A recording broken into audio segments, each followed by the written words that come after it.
Alright, welcome back to Nintagious. Sorry for the small wait. I had chatbot was updating, and I had a few other small technical things I wanted to get taken care of before I started. Tonight we are going to pick Sonic Mania Plus back up, because it's been a while since I played it. And while I don't really have, like, actual content to get through, like, what I'm doing now is, like, self-imposed challenges. I don't know, might as well stream them, you know?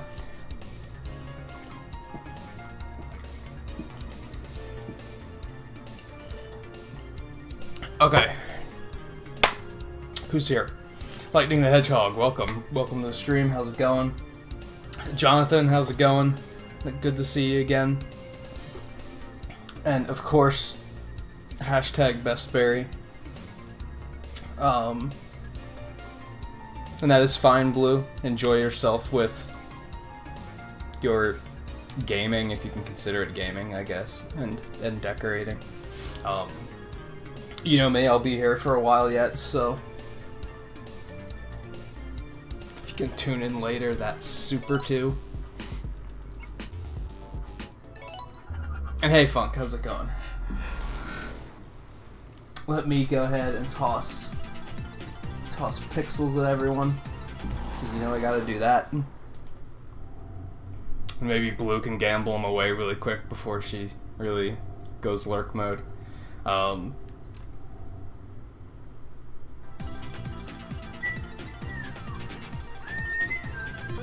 So yeah, my aim at the moment, I've done Encore mode, I've gotten all the emeralds, I've beaten it, I've all that good stuff. Gotten the good ending. My goal now is to do it in one clear. No saving. Going, like, for the party trick with it, you know? I want to be able to get, like, all those... Because the emeralds in Encore mode are pretty tough, so I want to be able to get all of the emeralds within one run. Just like I can do in Mania mode. But Mania mode is very easy compared to this. Which I'm sure these special stages are going to be really easy eventually, too. I just have to get more practice. I don't know why I'm bothering to explore here, because I doubt you can find the emeralds here.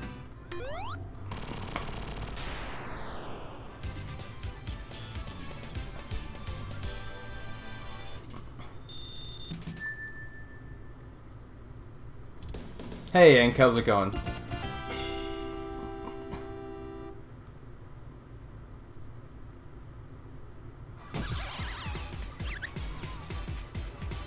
So I gotta go with Mighty. And hopefully I'll keep my hands on him throughout the run. Because there's a bunch of rings, like, later on that I need him to get to.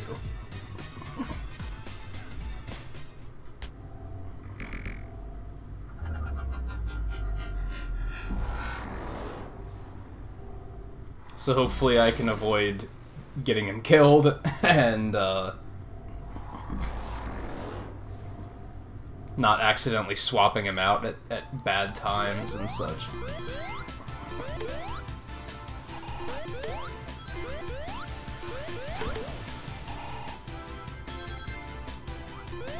I want to go that route? Sure, why not? I don't think there's a ring down here, but why not? There is a free life, so that's useful.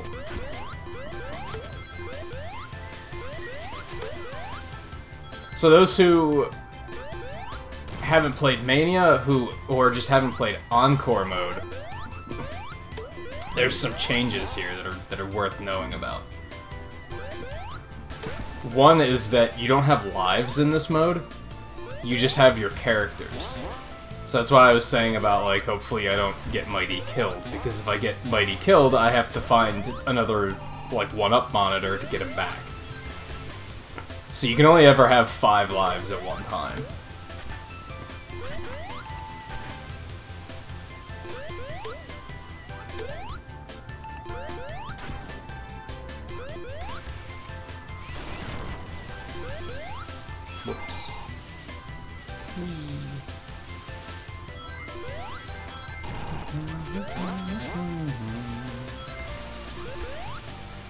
I know where, like, I'm still not very good at knowing where all the big rings are in Encore mode. I know of one in Act 1 here. I feel like I'm already on the wrong path to finding it.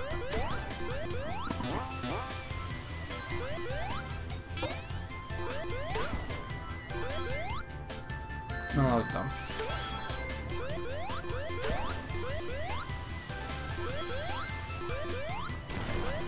There's another life. I'm gonna skip the swap monitor because I don't want it.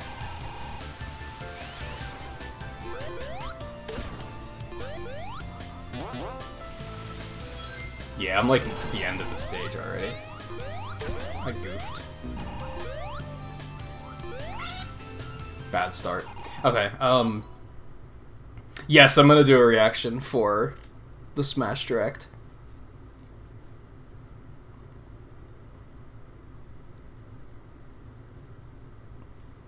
Funk, another jackpot? Are you kidding me?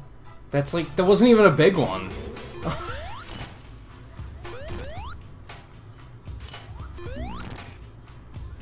I mean, I might do away with gambling anyway. Maybe. I think I have other plans for that system. We'll see. I'm still thinking that stuff over.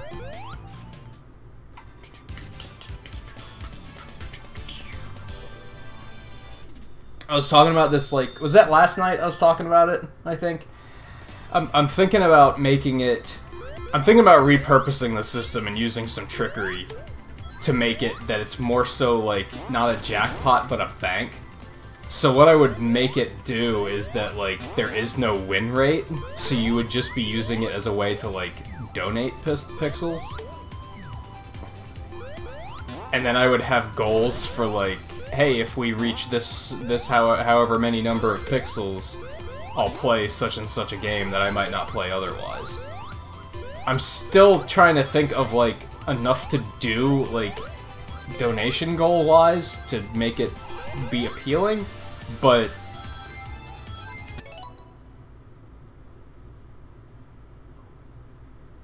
Master Hand, you're drunk. I'm pretty sure that's not his name.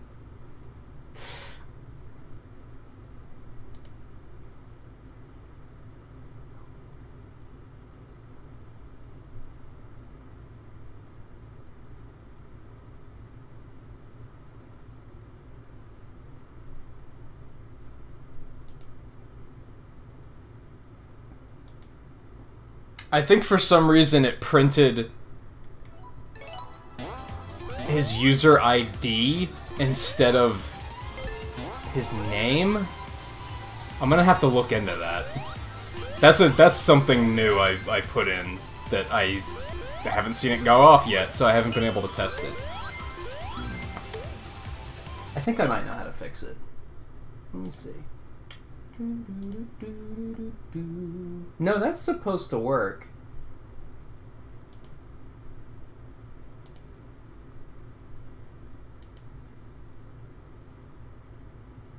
Hey Linka Hero, how's it going?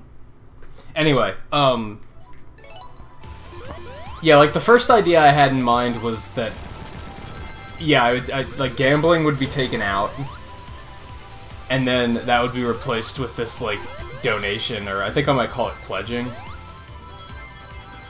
And then, like, the first one could be, like, if we hit 50,000... If people donate 50,000 pixels, I'll do a playthrough of Super Mario 3, which I've never played before. I don't know if that's what I would actually do, but because I think I'm gonna do that as, like, 500 subscriber goal or something, but it's a good example. And then, yeah, instead of gambling, it would basically just be donating the pixels. Because I like the idea of people actually being able to, like, buy things with the pixels, but, like,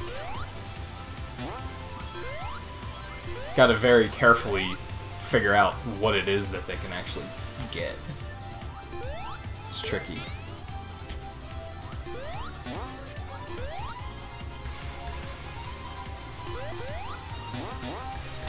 But then I liked the sound of that because that actually, like, is something within the stream, you know? It keeps the improvement where it should be.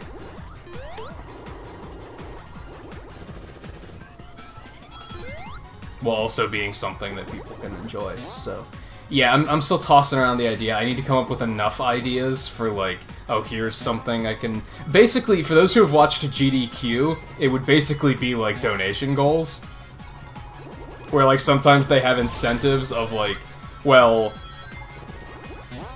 I think this last year Mario Odyssey wasn't, like, a part of the schedule, but it was an incentive goal, so if people donated enough, then they would do Odyssey, except you'd be using the in-chat currency here instead of real money.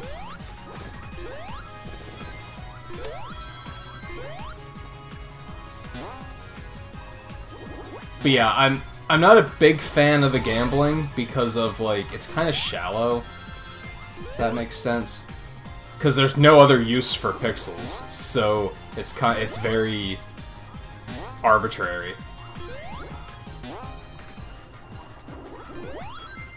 And I'll catch up the chat in a minute, and these special stages require a fair deal of focus.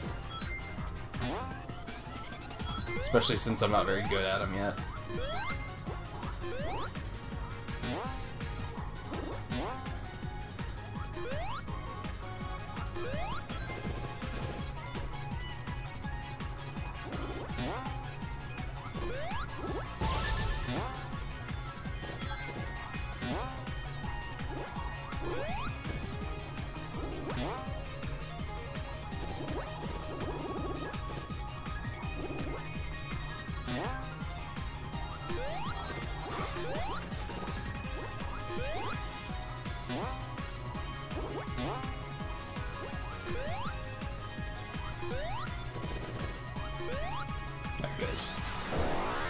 Ooh, hey Goldfish, how's it going? Sorry for the delay.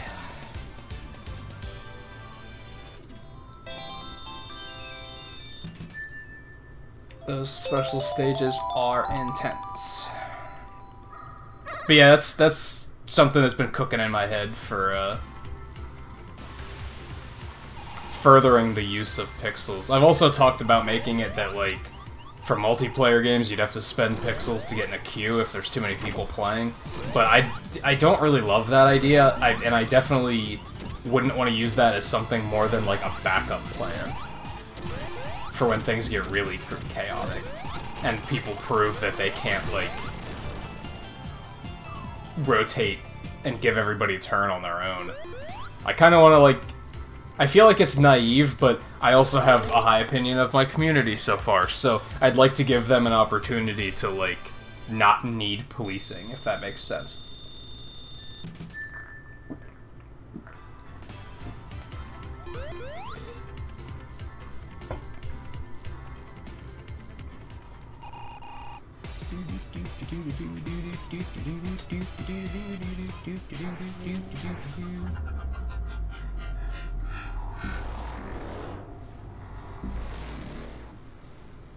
I don't think the Direct is gonna tell us everything, Jonathan.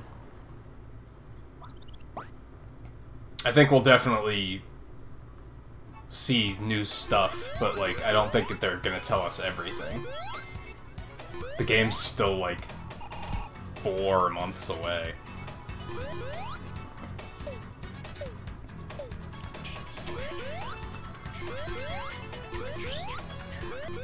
But I do hope that they tell us, like, actual things. I've been talking to some people already not even really speculating, but, like, saying, like, oh, what do we want to see from this? And, like, hey Dino, how's it going? My big thing was, like, people are upset that, like, they wouldn't shut up about Smash Brothers at E3, right? And now we're getting a Direct, so it's kind of, like, definitely a Smash overload, but in my opinion, they didn't tell us shit at E3. Like, they didn't tell us anything about the game. They told us that every character from every game is in it. Like, that's the only thing they told us.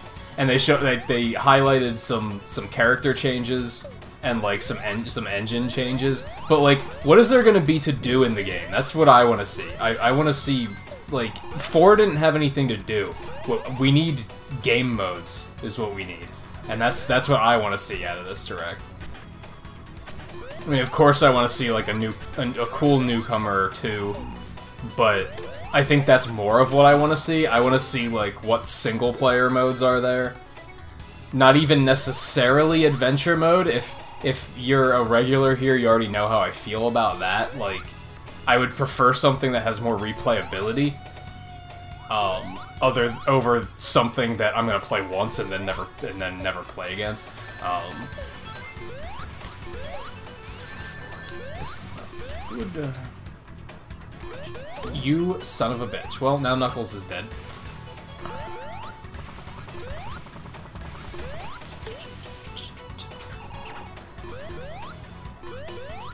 But yeah, that's what I want to see. I did a couple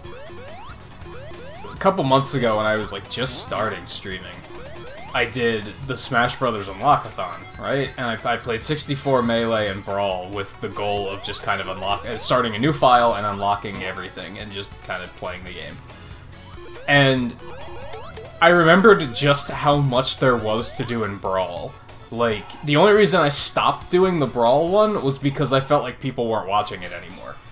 Because there was still plenty to do. Like, there was more than enough to do, and I thought that was pretty ridiculous, because it's, like, such an old game, and, like, the actual engine of the game isn't even that good.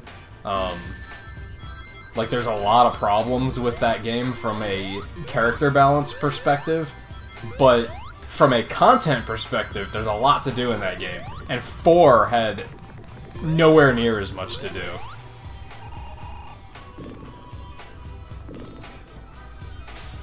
So that's my hopes. That's my early behind-the-scenes sneak peek. My expectations for this thing, because like for when I do the reaction video, I'm gonna have like I'll start like 5 minutes before it goes live, and then I'll be like, oh, here's what I want to see out of this, and that's pretty much what I'm gonna say. Like I want to see content. I want to see modes. I want to see like stuff to do. What are we gonna do? Like, what are we gonna have to do when we're not fighting our friends?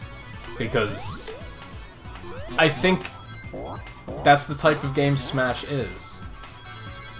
And like, it's not like yeah, there's that competitive angle to it, but it's not like, say, Street Fighter, where that's all the game needs. I feel like people want that. They want that experience of their favorite characters, like, crossing over with each other and such. And you need, like, the single-player modes to make that happen, I think. So I think they're a very important... That's a very important part of what makes Smash Brothers.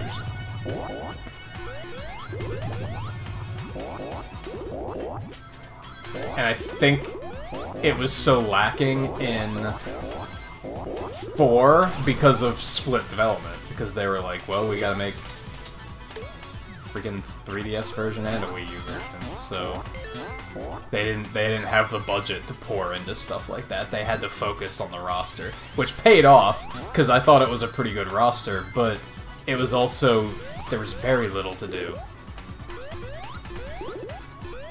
If I'm making any sense. I feel like there are a lot of people that are probably gonna be like, it's a fighting game, what do you mean there's nothing to do?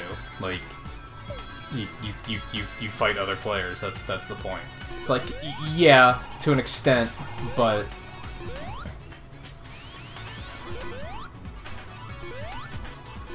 I just think there's more to it than that. When it comes to Smash, at least. Hey, I found a thing! I didn't know that one was here. Cool.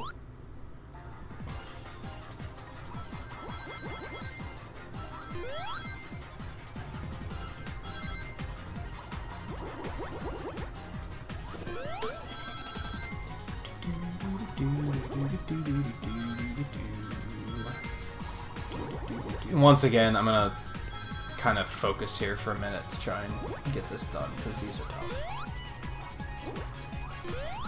I don't think these are, like, actually that tough, but, like, the way they're designed in the original release of Mania, like when you go play Mania mode and do those special stages, the way those are set up, I feel like you don't really have to use Mach 3 speed. Like, you can cut corners and such to kind of trivialize it to an extent, and like you don't have to take full use of the special stages mechanics. You can I only have to use Mach 3 on like 2 or 3 of the emeralds in Mania mode. As a result, I'm not any good at controlling Mach 3 because I don't have enough experience with it. And I think that's why I have so much trouble with these. So it's not like... I wouldn't say that they're unfair or anything. I think they're well designed. It's just... It's a new... It's not how the previous special stages kind of required you to... Well, not that they required you to do it. They were too lenient, I think. Like... I've heard some people complain that they kind of made... I think they kind of made even the old special stages harder. But honestly, I thought they were too goddamn easy, so... I'm okay with that change. That was dumb. Why did I do that?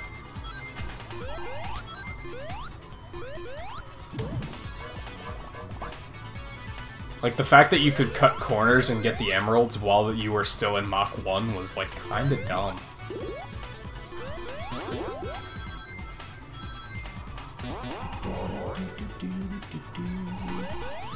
Knuckles is back. Hey, Cassidy, how's it going?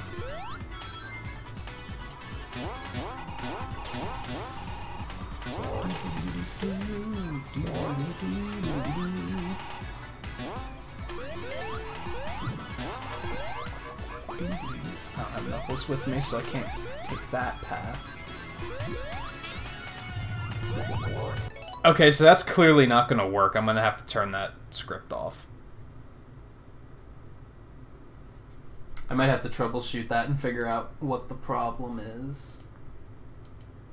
That's clearly supposed to be announcing when people rank up. For some reason it's showing their viewer ID instead of their username. I'm not sure why it's doing that.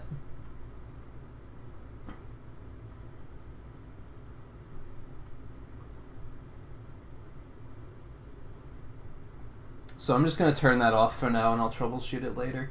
Congratulations, whoever just hit 12 hours.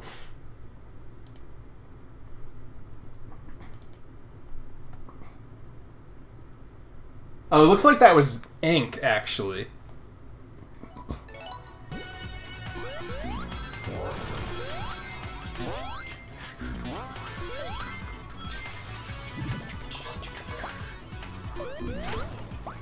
I wonder if it's because... I'm gonna try something. Let's turn that back on, and then I'm gonna turn that off. I don't really like that idea, but maybe that's the problem.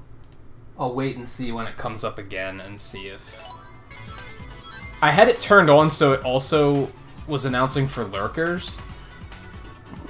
I'm wondering if that's the problem. Since they're not active, since they haven't been active in chat, Chatbot doesn't know what their username is. Maybe. Good work, Tails.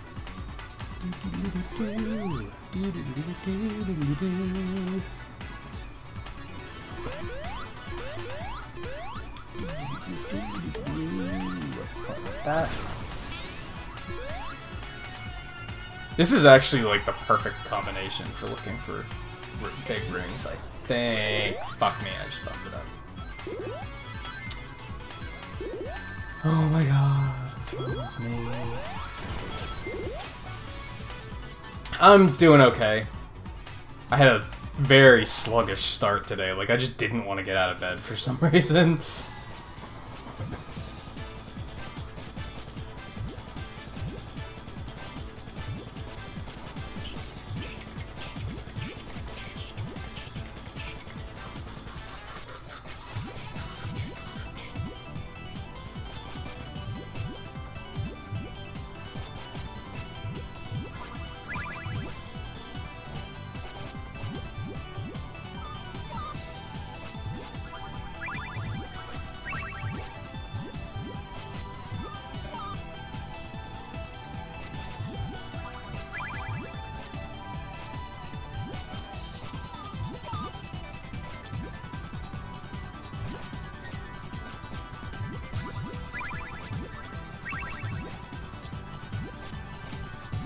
Yeah, it's that time of the year, I guess.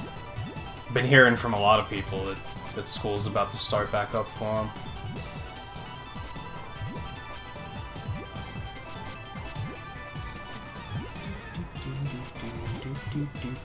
This one might be pretty. Nice. Get fucked. I'm kind of mixed on it too, because like it's really tough for me, and I guess I'm comfortable going into this here because I don't think there's that many people hanging out tonight. So not that many people will hear me say it. But looking back, I don't think I got anything out of high school. Like, it felt like a gigantic waste of time, and I found a thing. It was glorified daycare, and it's hard for me. I know that since you guys are young and impressionable, I should be making a better impression. But my instinct is to be like, yeah, high school is bullshit, you have my sympathies. But when realistically, I should be like, you know, take your studies seriously and all that garbage. Like, I should be setting a better example. But my god, I thought the school system was a complete joke.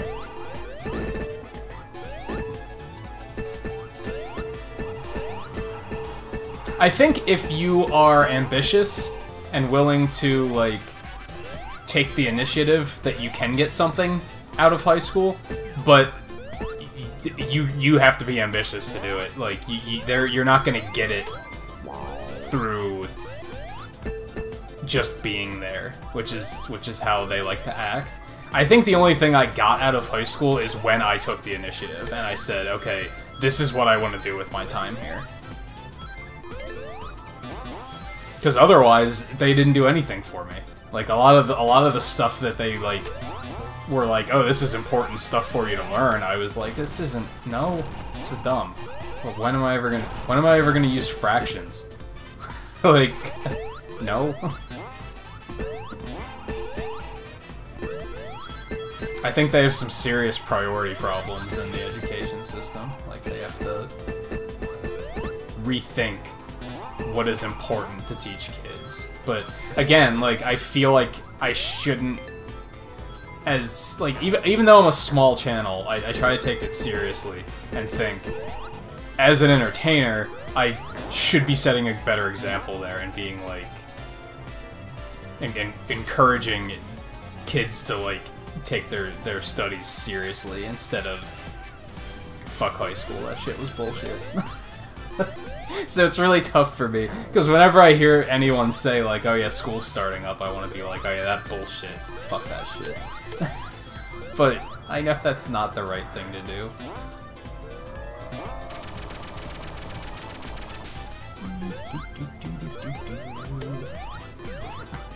Yeah, and then there's dealing with other stupid kids too, that's frustrating. I kind of came to terms with that over the years, like, as I got old, like, oddly enough, as I got older in high school, it bothered me less. When I was younger, that's when I was like, this is really stupid. But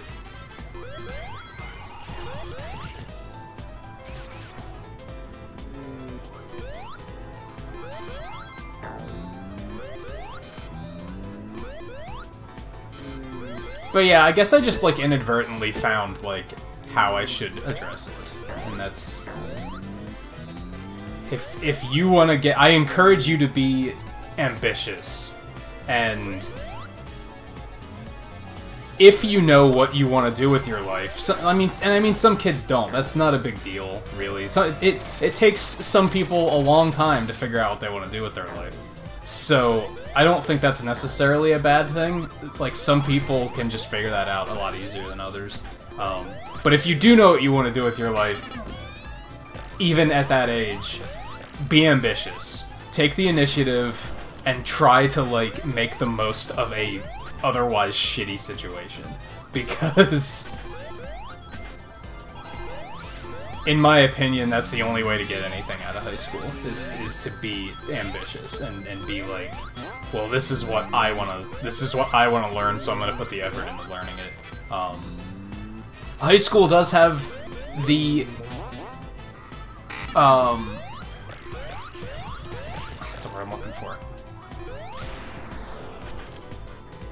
I'm totally blanking. It does have the upside of, like, you have, like, elective classes, right? So you actually can kind of, like, choose to take some classes that are, like, well, this is what I want to do. And I would highly encourage you to just make the most of that. Especially because, in my opinion, the teachers for subjects like that are going to be better teachers because they're going to be passionate about the subject. They're going to know that the kids are going to be more passionate about the subject because they're choosing to take the class. And it's going to overall make for a better experience. Meanwhile, who's ever had a good English teacher? Because who the fuck wants to teach English? Like, that's just, like, history. Who wants to teach history? Most history teachers are gonna suck because they don't want to be there. They don't want to deal with the kids. That's not what they want out of their life, so they're not going to be passionate about it. They're either going to be completely, like, uncaring, or they're just going to, like, freak out on kids all the time. For being bad. Which is sad, because there are some people who really do like history, so it, like... Or writing, which I guess kind of comes in with English. There's some kids who really like math and like figuring that sort of stuff out, but like those teachers typically don't give a shit about those subjects, so they're not going to properly encourage the kids to pursue that passion. Red Hot Sonic Jr., how's it going? Welcome to the stream. I also saw a subscription from a Slitty. Also, welcome to the stream. How's it going, both of you?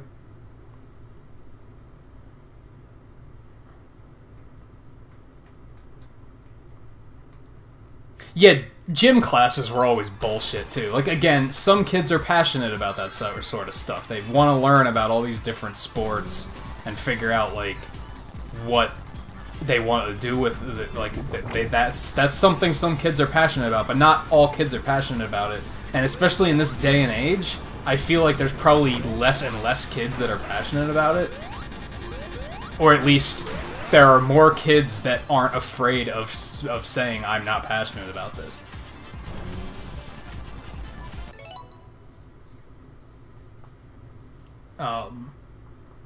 Fortunately, I think only the first year of high school I had to take gym classes. I think. Oh, you subscribed? Thank you for the subscription. Welcome, both of you, to Club Nintagious.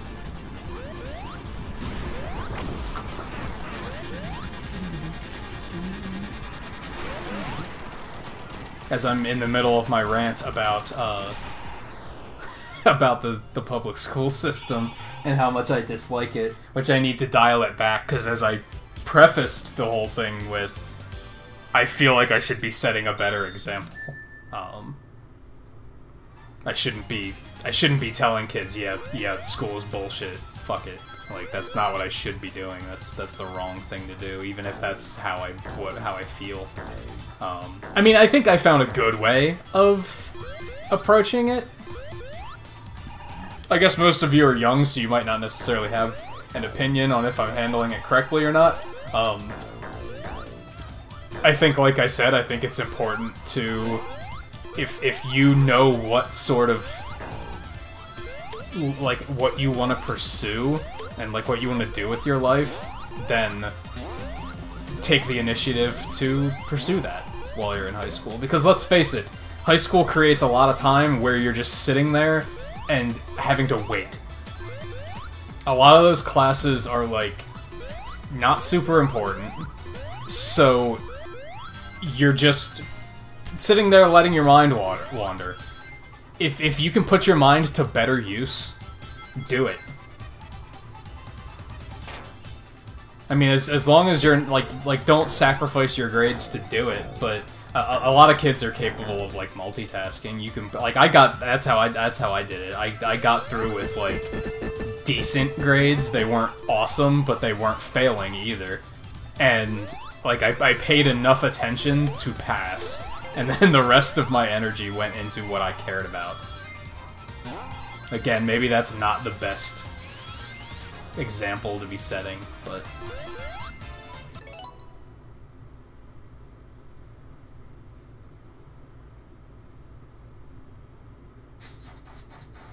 I don't think I even know what AVID? I don't think I even know what that is. Maybe we had a different term for it when I was in high school. Which was an eternity ago, because I'm old.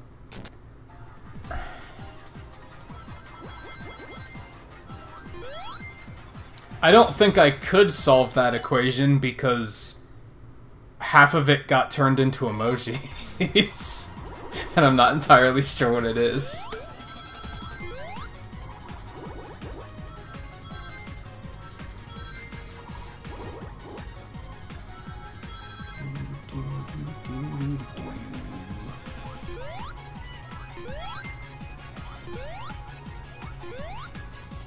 But then there's also the magic of the internet, right? Because, like, you can learn anything you want to learn in this day and age, and that's amazing to me. That you can be like, I want to learn how to do this. I'm gonna Google it or Wikipedia and find videos of people saying this is how you do it. Like that's, I don't know, that's incredible to me. That if you, I think having ambition and willing to take the initiative and say this is what I want to do. You have all the resources to do whatever it is you want to do. You just have to be able to say, this is what I want to do.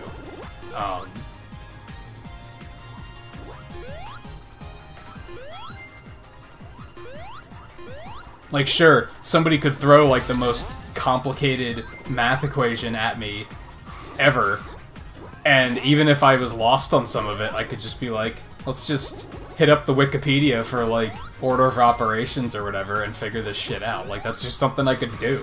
Like, I don't have to remember it from high school.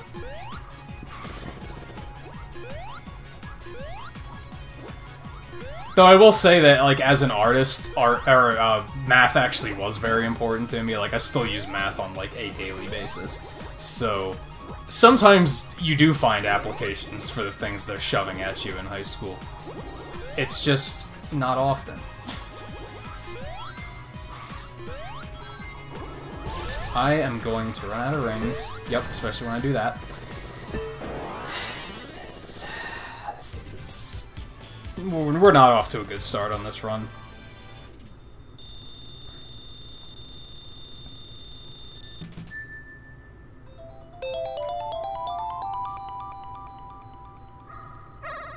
You've got me curious.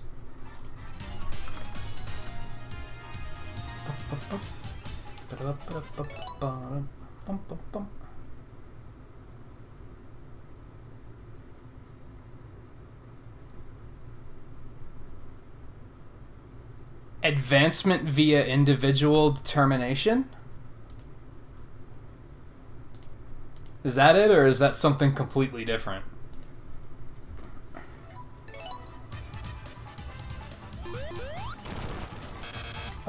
If that's what it is, in theory, that's exactly what I'm talking about, actually, is like having the ambition to, like, yeah, advancement via individual determination. Like, you're improving yourself due to what you want to do.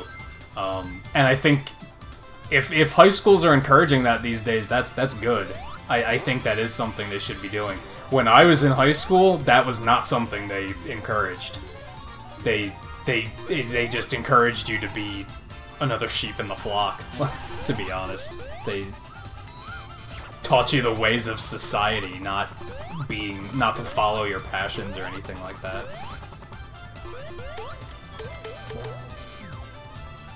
I mean, you did have the good teachers that were like, that would acknowledge when you had something that you wanted to pursue like that, or you had something that you had the potential to do. But again, then you had a lot of teachers that taught shit like history and English and math that just didn't care.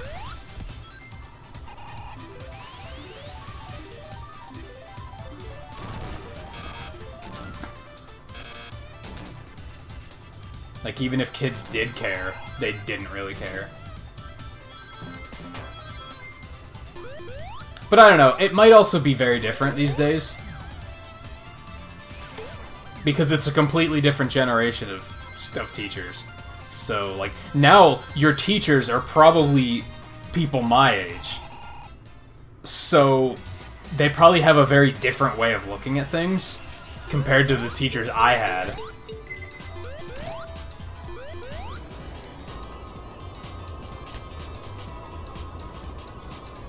I think in general, my point is like I said, if there's something, if you know what you want to do with your life, take the initiative and pursue it. Even if that means that you find out it's something you don't want to do. Because that happens, and you're never going to find out if you don't pursue it. So that's also important. That, and if you do have good teachers that are encouraging of you doing that, like, appreciate that. Like, appreciate the teachers that are good. Go out of your way to maybe thank them for being a good influence on you.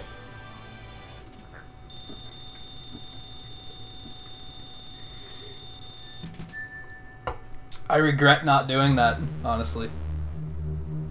Because even though I didn't necessarily follow the path I was on in high school, because I was going to be... In high school, I wanted to be an animator. I did not follow that path. It took me a couple years to realize it wasn't for me. But I regret never telling those teachers, like, thank you for actually, like, encouraging me and, like, being supportive.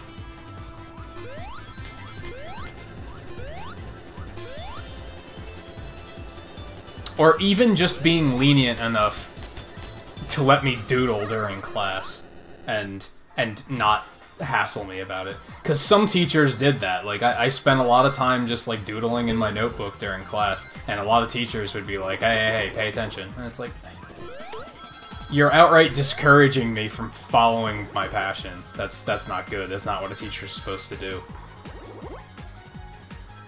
That's not helping a child properly grow and mature. Fortunately, I didn't let it stop me, but some kids probably do. Some kids probably grow up thinking, I can't be an artist, because whenever I drew in school, I got yelled at. So, that's not a good thing. Like I said, I have a very negative opinion of the school system.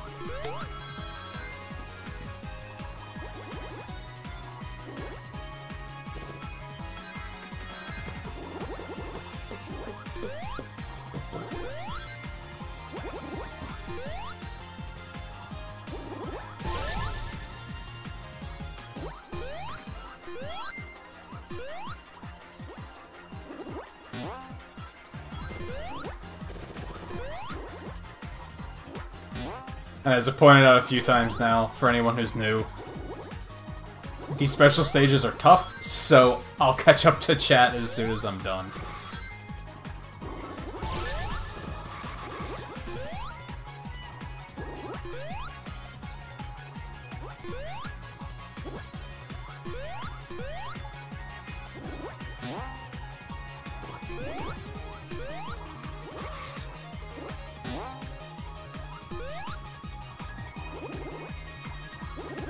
I gotta get more rings, like, desperately.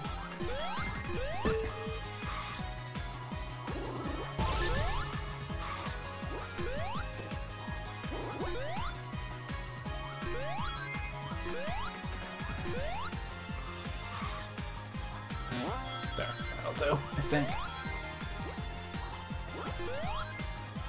There we go. There we go. That's better.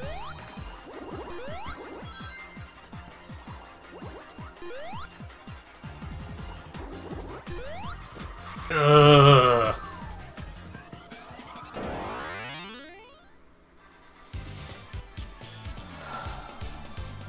Yeah, we're not off to a good start here. I kind of blame the fact that I haven't really played this in like 2 weeks. So, not only was I not good at these special stages to begin with, but now I'm rusty on top of it. What? Jeez. One of these days, I'm going to sit down and actually go through these games on my phone and either delete them or turn off the notifications. Anyway. I will say, Cassidy, that I think it gets better the further you go. The beginning of high school is definitely garbage. I think once you get into like the later 2 years, that's when it gets good. Because that's when you start having a little bit more freedom over what you can do. I think. That's how it was for me, at least.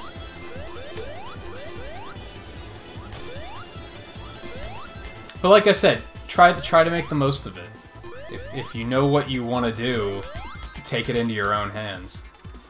Especially if they outright give you, like, a class where that's the intention, is that you can just pursue your own things.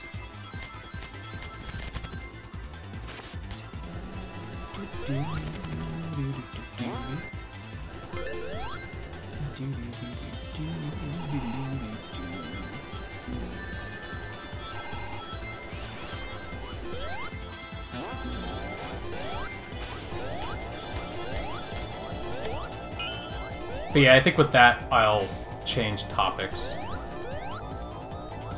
Because one, as I said, like, I feel like it's setting a bad example of saying, like, oh, fuck school. On the other hand, it might also be a boring topic. Like, there might be a lot of kids who are like, stop talking about school, this is dumb.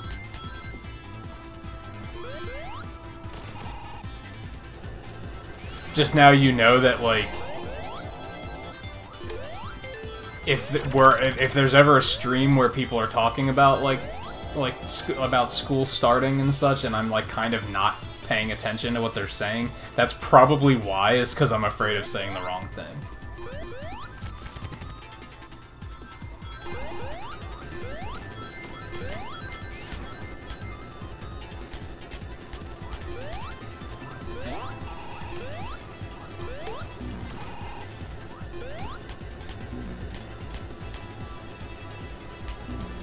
I don't think I've been here before. Whatever.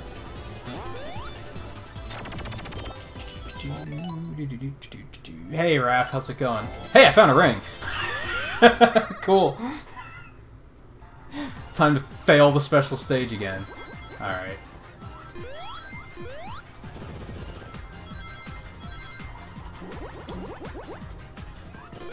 Alright, I have to stock up more on rings. I need rings, rings, rings. There's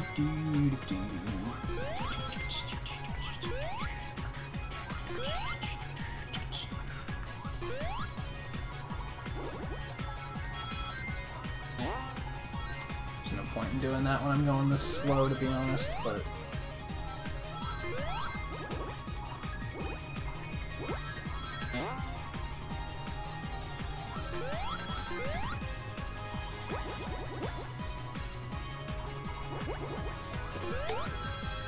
probably like way too many rings, but keep screwing up and running out, so that's something that's interesting.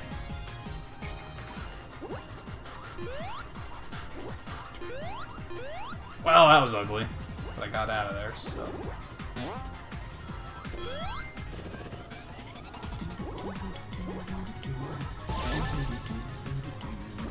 What am I doing?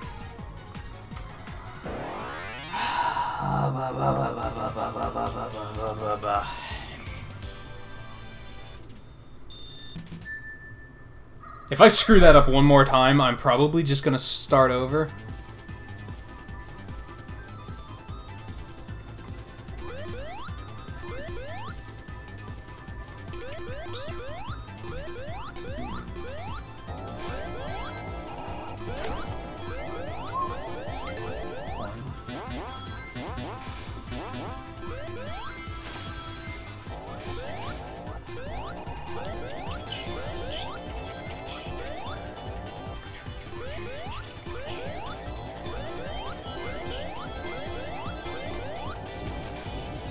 a ring here anymore, sadly.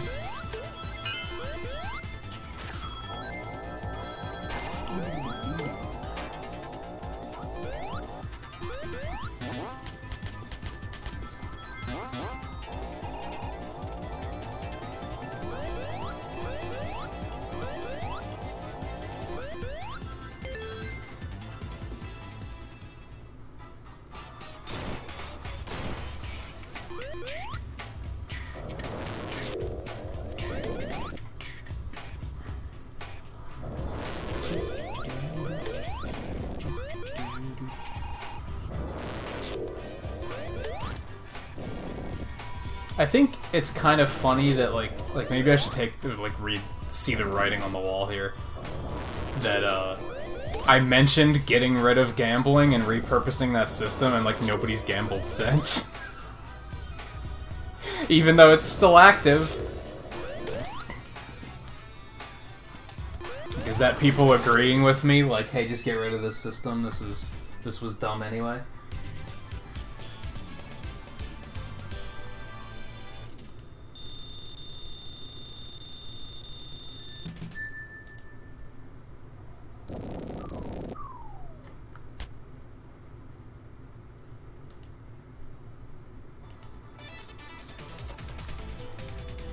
Ooh.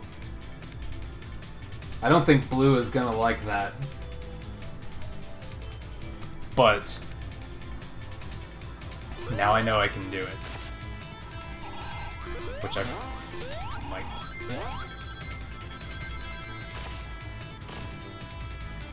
I'll print the lists or something if I do that first. So I was kind of thinking if I repurpose the system, as I was saying, I might reset everybody's pixels, and there is a button that just lets you reset everybody to 0 at once. The only reason I was doubting it was because I wasn't sure if I'd be able to do it easily.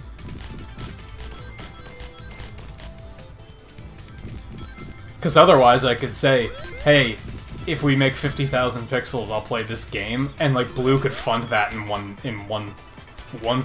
swoop. So I was like, that doesn't work. Like, I'm gonna have to reset the system, I think.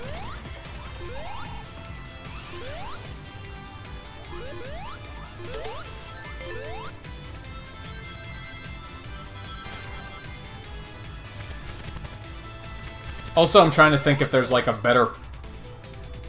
if there's like a good pun for like what the command should be.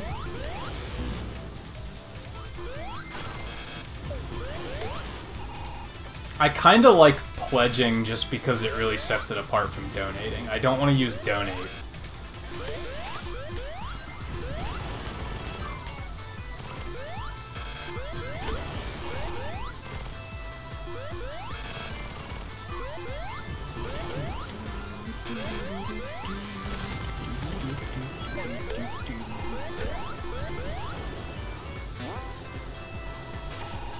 I guess it could still be render, but I don't really like that because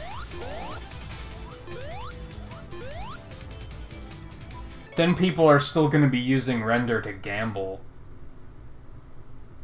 and like accidentally doing the new thing. And yeah, we did hit 10 likes, which is great, but I don't think many people are watching. I was gonna kind of try to wait until there were more people watching, but like, screw it, I guess. That's their problem, right?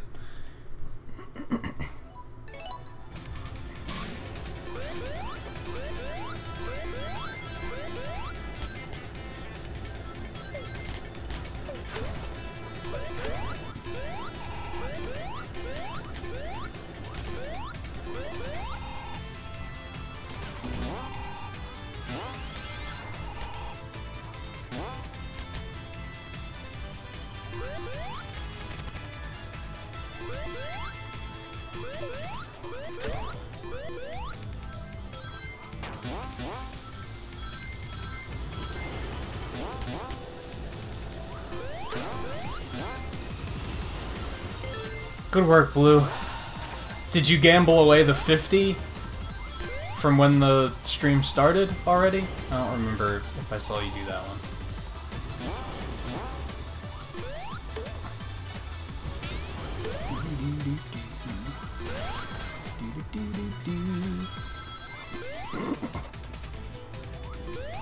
Oh, okay. That's what I figured. Let's go down here.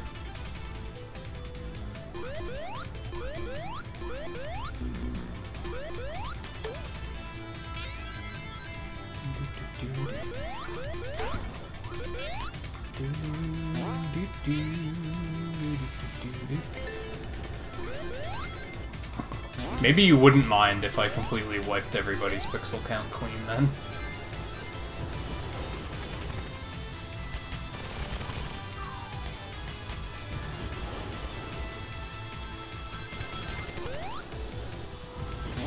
But then there's also the problem of what I was talking about, what I was also talking about a bit last night, about donation goals and incentives. Like, I don't want it to come off as holding games ransom behind donations or pixel pledges. If that makes sense.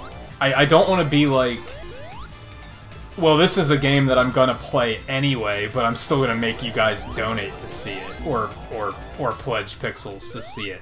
Like, if it's something that I'm already going to do, I feel like I should just do it.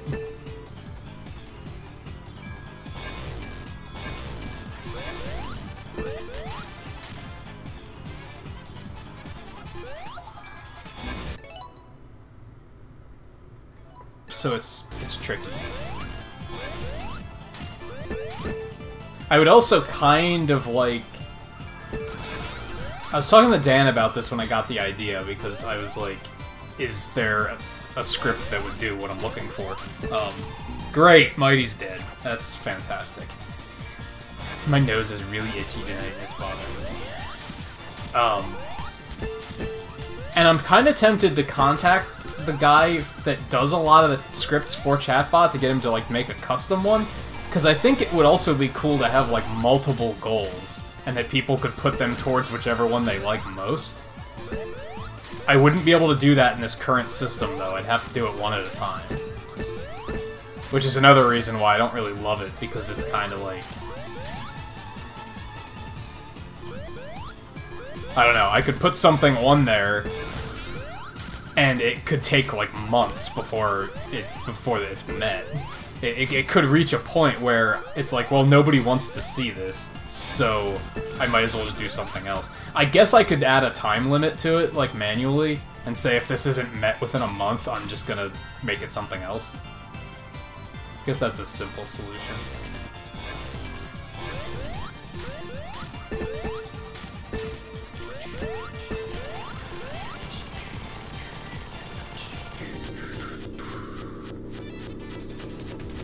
Hey, Nintendo fan, how's it going?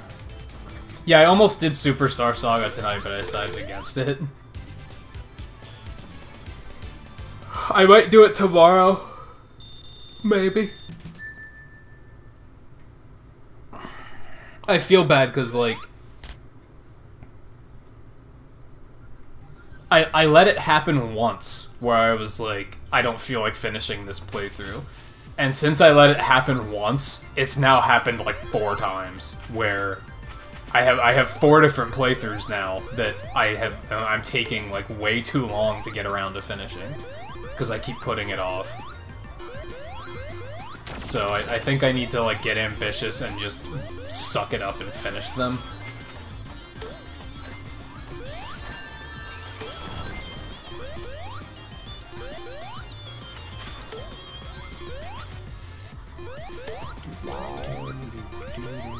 I can't break that with that. Oh, I can break that with that. I didn't know that.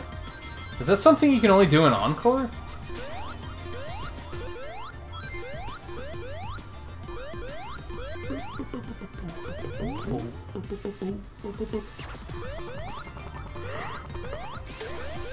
Ooh, I'll take that.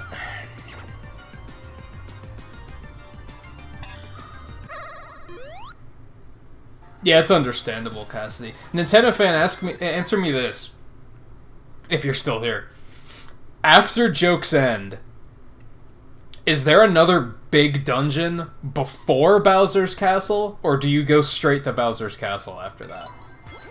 Or is there, like, some minor side questing? I'm about halfway through Joke's End, so basically what I'm looking for here is...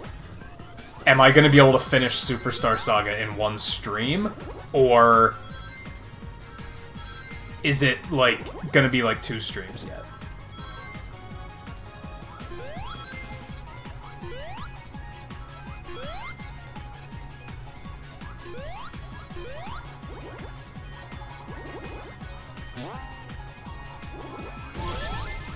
Which I hope that doesn't sound like a spoiler, even though the last section is Bowser's Castle, the last boss is not Bowser. So... and if I remember correctly, Bowser's Castle is enormous. That alone might take an entire stream. You don't have, like, a full dungeon, though? It's just kind of like side questy stuff? I'm thinking I can still get two streams out of Superstar Saga. That would be ideal. I'm not, like, ready for it to be done yet, if that makes sense. Mostly because I don't have what's next planned yet. I need to get on that.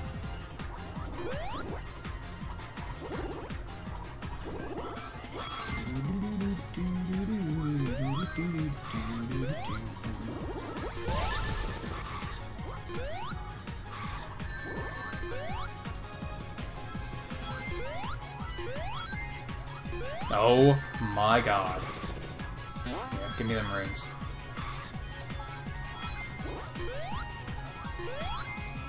There. Okay, now. Just have to catch up to this damn thing.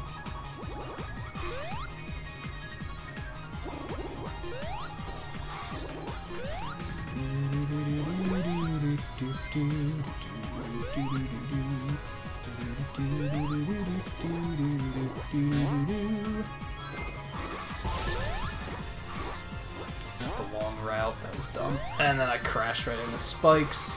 This is not looking promising. I thought it was, but now it's not.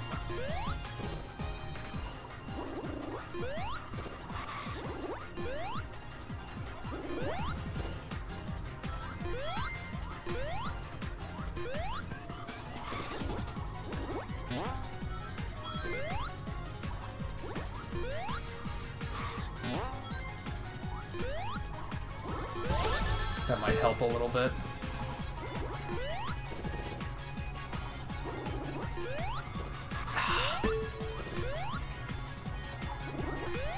No. Yep, I'm gonna be just short. Are you kidding me? Ugh.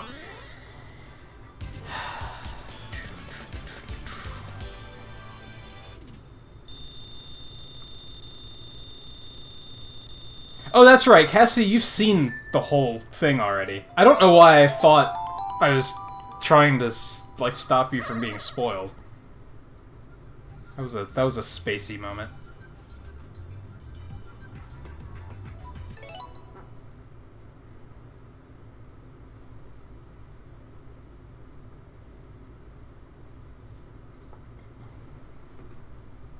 Yeah, I'm just trying to figure out if I can get 1 or 2 more streams out of it. I think 2 sounds about right, unless the next stream I do is, like, extra long for it. And hey, JMT, how's it going? Sorry for the delay between Superstar Saga talk and my focusing on failing the special stage again.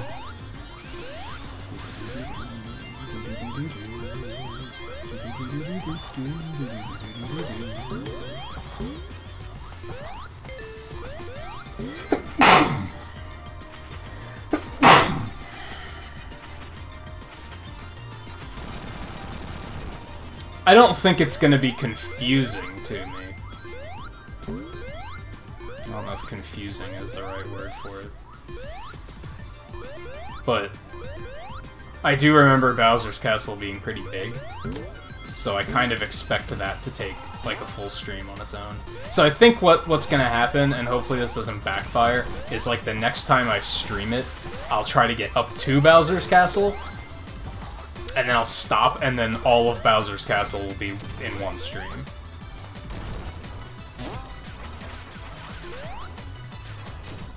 Hopefully that doesn't turn into one of those streams only being like an hour long.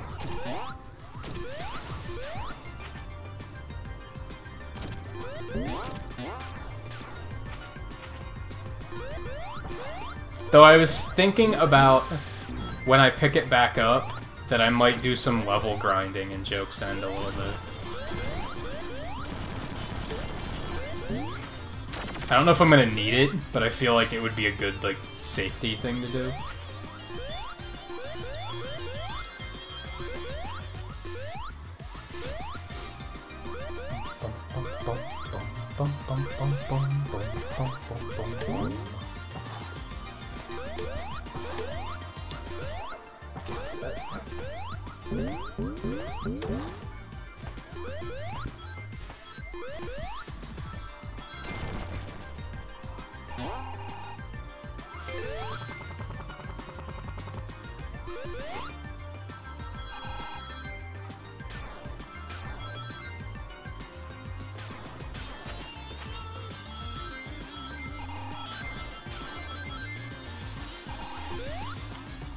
JMT, what are you doing?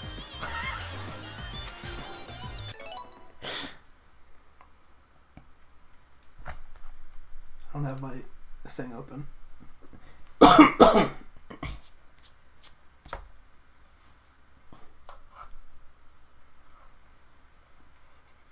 And yeah, I have to pause for that and give a big shout out to JMT for a very generous donation and all the support. Which I don't think I have a command yet, but you guys should check out JMT's channel if you haven't yet. He's still getting some things worked out for streaming and capturing, but he's definitely taking it very seriously, so it's worth checking his stuff out.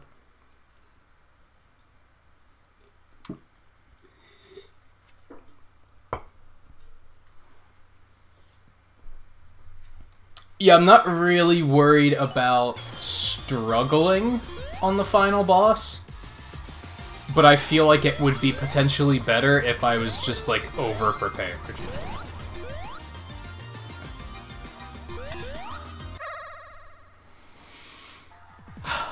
Alright, let's see if I can use that hype to, like, finally get this done. How's that sound?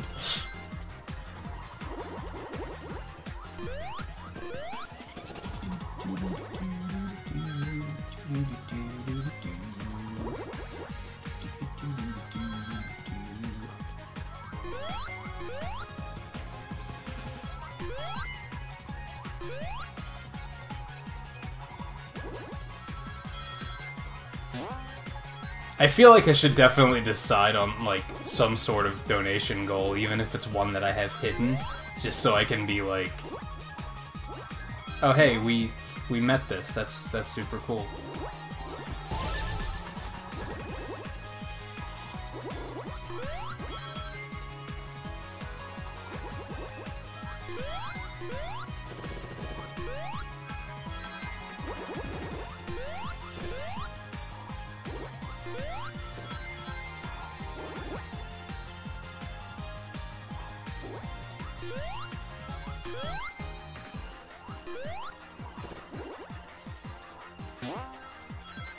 Not a good haul.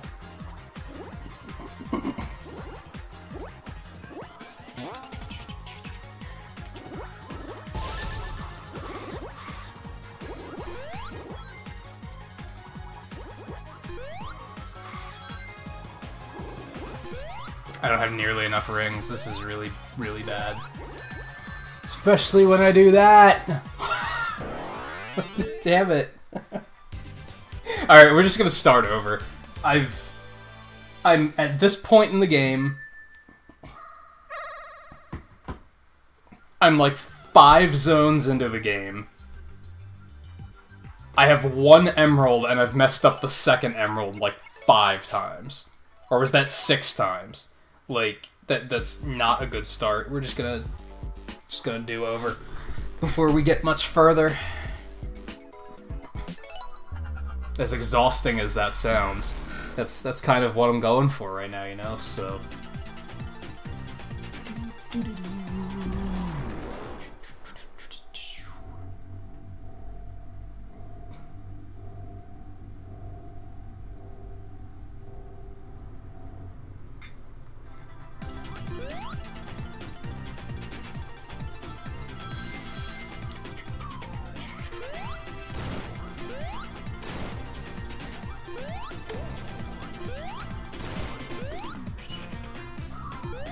For a second, I thought I was in Sonic 3. Oops.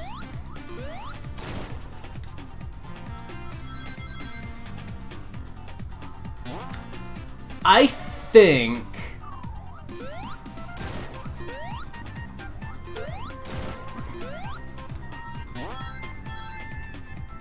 I'm pondering over the idea of talking to JMT and having him pick which Zelda game I do next. Because I'm having a hard time deciding. I have it narrowed down to a few options, I just can't decide which one I should do.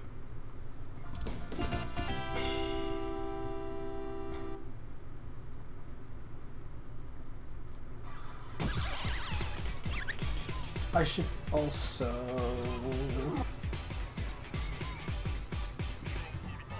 Yeah, why can I not pause?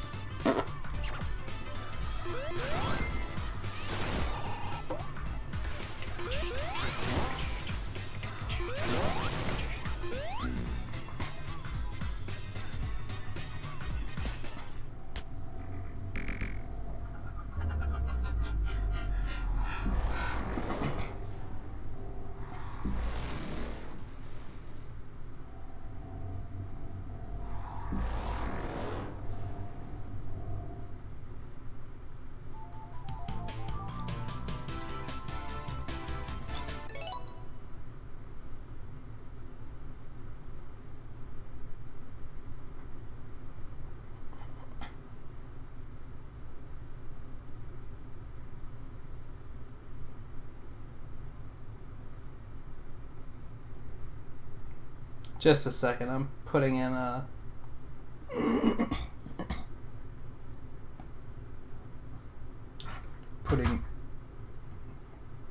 I know somebody who can get like a pretty good discount on games and stuff. I'm gonna see how much a Pro Controller would run me, like after discount, but with shipping added on.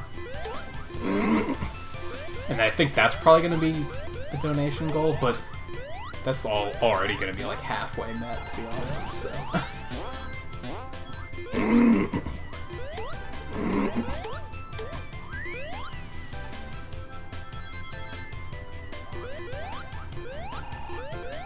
wonder if I want to go the upper route here. Now, like... If they're gonna put a superstar, a Mario and Luigi character in Smash, it's gonna have to be Fawful. It really could not be anyone but.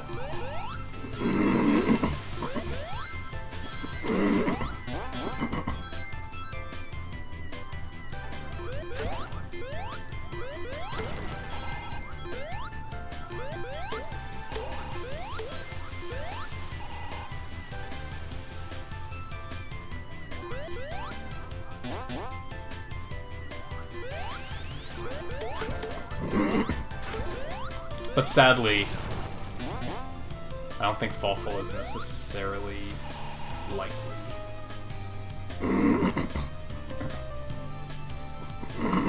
It'd be a dream come true, but...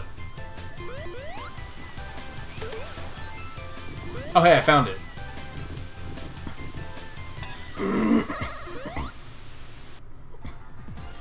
Yeah, Fawful needs to bring his Fury to Smash, that would be incredible. Though I was just talking with a friend last night / this morning about how I think Geno is an incredibly likely character to show up in Smash Ultimate. Like, I'm feeling so confident about that one that I'd probably put money on it. And I am not a betting person.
That corner kind of sabotages me a lot.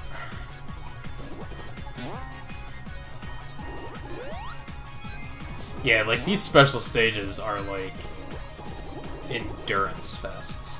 Not only do you have to be good at piloting Mach 3, but you have to, like, be good at collecting enough rings that you can actually last long enough to catch up to these damn things. Like, they get so far ahead. Like, how many laps did I have to do to catch up to that thing? The regular Mania ones are, like, you don't... You're only there for, like, maybe 3 or 4 laps. Like, those really don't take very long.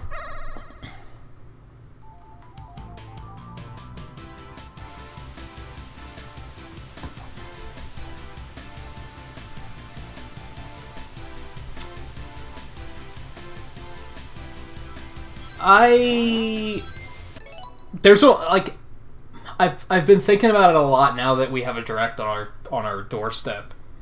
There's only one third-party character I want to see. Like, only one. And then that's not counting Gino, who I guess is kind of a third-party character.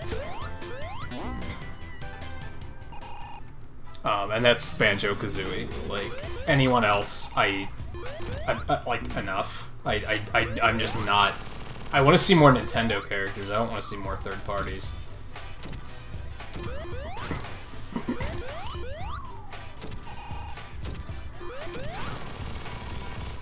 Hey, Green Inkling Boy, how's it going? Welcome to the stream.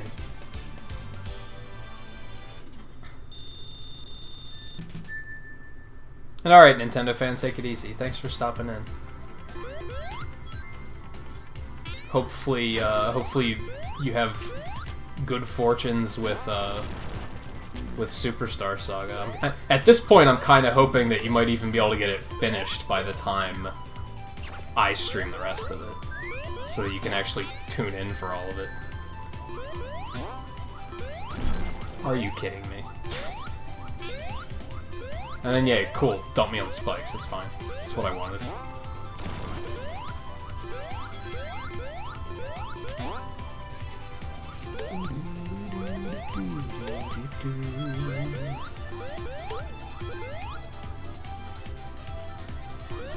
But yeah, I was kind of going on about that last night in regards to third parties, because, like, I think that's why...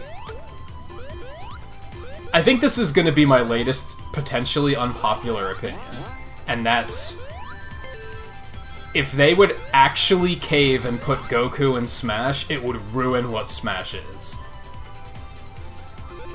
I say potentially unpopular because there's probably a lot of people that actually agree with it. Probably more than there are people that would disagree, to be honest. But, yeah, that's like my latest, that's right, I went there, opinion. And I think why I say that would ruin Smash is because, like, it would open the floodgates, right? It would then just become, well, when's Sailor Moon, and when's Steven Universe, and when's Twilight Sparkle, and when's Shrek, and, like, it would get out of hand so fast. And I think that's what third parties have already done. Third parties have already gotten to a point where if you ask somebody who they want to see, like, now that we're on the doorstep of a Direct, people ask, like, it's a common question, like, oh, what do you want to see in this Direct? I would say, like, 80-90% of people say a third-party character. At this point, it's not even Nintendo All-Stars. It's like, just... that's almost taken a back seat. And I think that's, like... It's an over-exaggeration. I don't think that many people actually look at it that way, but I feel like it's just... it's missing the point of what Smash Brothers is, and it kind of bothers me. Like, I want to, like, as much as I don't think Waluigi would be a good pick for Smash Brothers, at least it's a Nintendo character, and I can respect them for that. Like, I gotta play, like, devil's advocate on myself there, and be like, you know, at least it's not third party.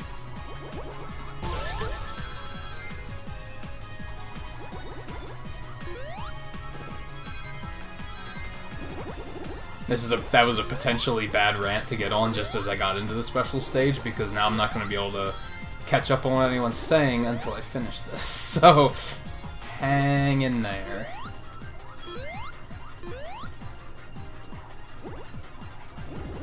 I think, yeah, with that I should be fine on rings. I need to start taking that other path there. That's what's killing me here, I think. I'm taking the wrong path and it's losing me a lot of time.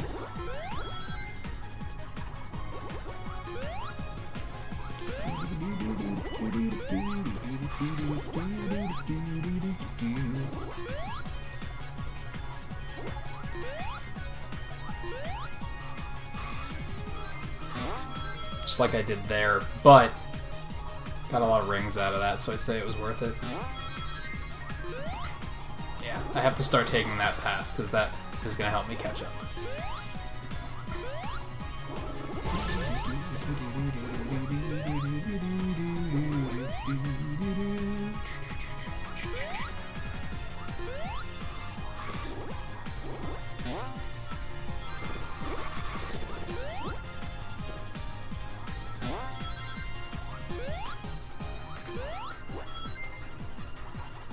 I think I found the difference.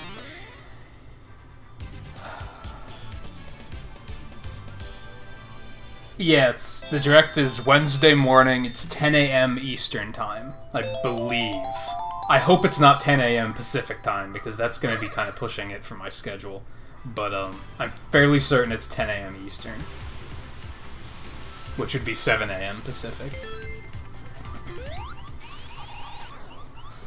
Well, that was nice and stupid.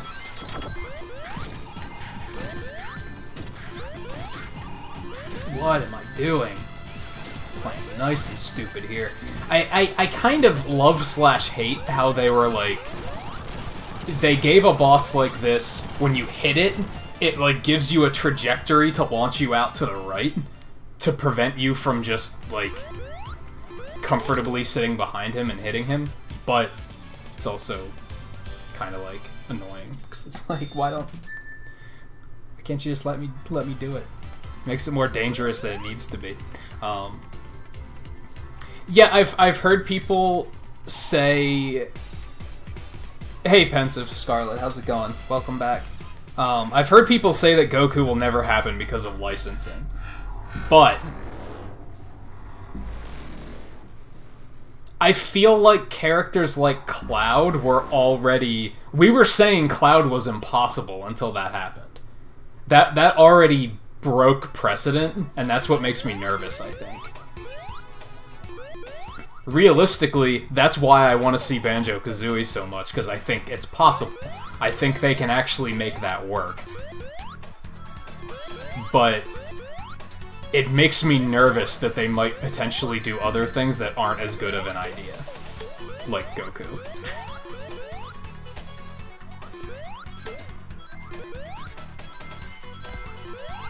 I am, like...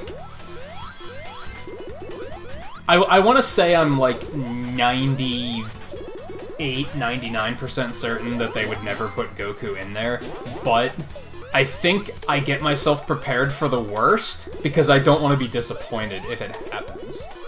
I don't want to be sitting here going, oh, it'll absolutely never happen, and then have it happen, and be like, first of all, we're gonna have a bunch of stupid little brats all being like, I told you so, and that's gonna be infuriating. So... yeah, I think it's that I don't want to see it happen and be, like, completely disappointed that it did happen. I'd rather realize that it might actually be a very obscure possibility, and, like, already be at terms with the fact that it could happen, if that makes any sense.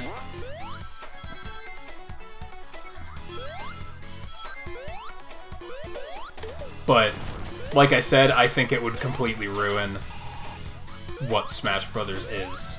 It wouldn't be Smash Brothers anymore at that point. Because at that point, we would never hear anybody demand a Nintendo character ever again. Like, it would just be the most off-the-wall bullshit. And I think it would turn Smash into something that I wouldn't like anymore. Oh, I know where I am. I was gonna say what's over here, but it's over there.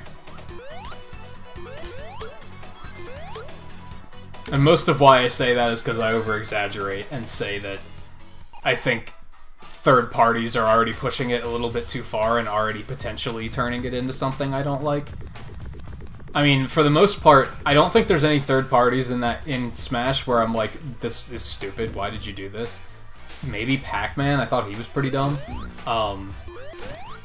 But, like, seeing all the requests that people have is the part I don't like.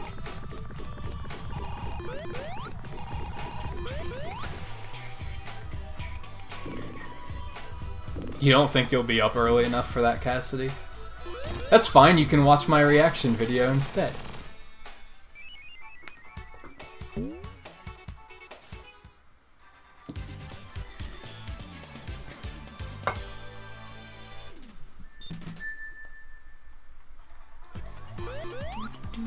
It all started with Snake, technically.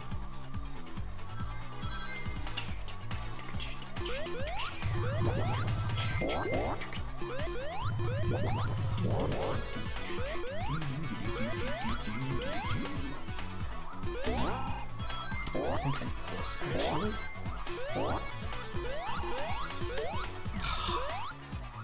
Fine, I'll use Tails. I don't know if Blue is here, but this one's for you, Blue.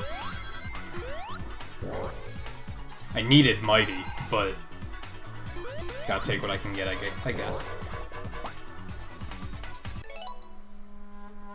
Yeah, I'd like to see more third parties as assist trophies, or like stages. I think that would be cool. I like the fact that they put a Bayonetta... I mean, that one kind of makes sense because Bayonetta's in the game. Bomberman's a really cool assist trophy. I think he was a really cool pick. I think he would have been cool playable too, but I think he also makes a very good assist trophy pick. I would like to see them do more stuff like that. One of the ones I'd really like to see is a Monster Hunter stage. I think that would be really cool. Because I don't think they would necessarily... I don't know if they necessarily need to put a Monster Hunter character in. Like, I think that would be kind of whatever. But I think it would be cool to have representation in form of a stage. And then have, like, something like Devil's Joe stomping around in the background threatening to eat characters. I think that would be really cool. Really cool.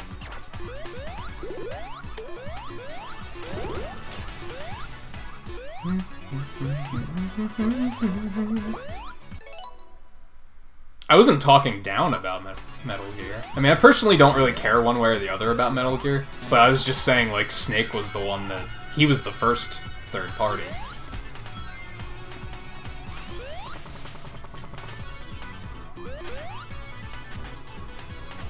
That was dumb. Chat kills. Yeah, I really like that they put Knuckles in as an assist trophy. I wanted Knuckles playable, but whatever. I'm fine with it. I think that was a cool pick. It potentially paves the way that Tails could maybe be playable, which would be really cool. I'm a little hopeful on that. That's one of my more hopeful picks. Like, I was talking last night about this a bit, so anyone who was here, sorry, I'm being a broken record right now. But, leading up to E3, I was very much like, we're only gonna see like half a dozen new characters in Smash Brothers. Like, I was acknowledging that very early. And I tried to come up with a list of like as many cool new characters as I could think of, and I could only think of like a dozen. And I like to think I'm like pretty good with like that type of like creativity, of being able to look and be like, oh, this would make a cool character. And I only came up with about a dozen, and half of them were like, maybe not a half of them, maybe like a fourth of them were already shown as like assist trophies and such, so we know they're not going to be in there. So left over, out of the characters I have that are like, oh, these are the characters I want to see in the game, we had, Dixie Kong or Cranky Kong, Tingle, although I also kind of sneak Urbosa in there from Breath of the Wild.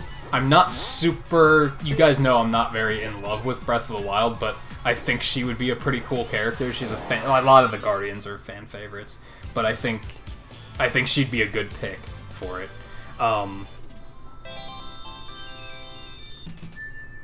What else? Bandana Waddle Dee was on there.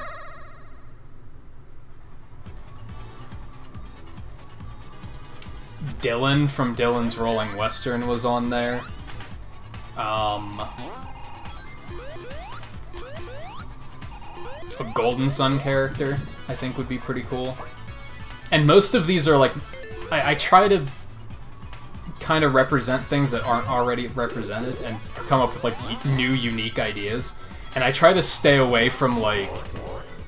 Oh, how about another Fire Emblem character? Because, no.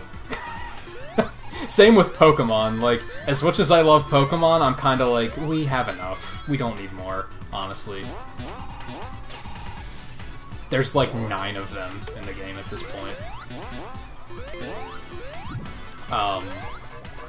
And then it was Banjo-Kazooie, Geno... Ring this way.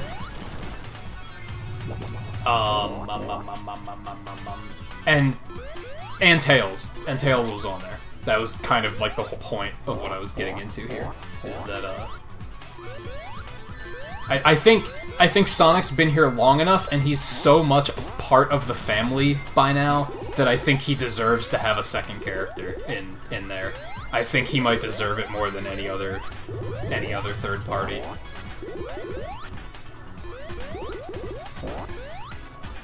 Part of me would like to see another Mega Man character, but I'm also like...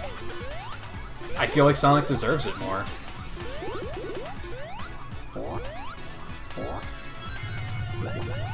Also, I'm not sure who they would even do from Mega Man. I guess the obvious one would be Zero.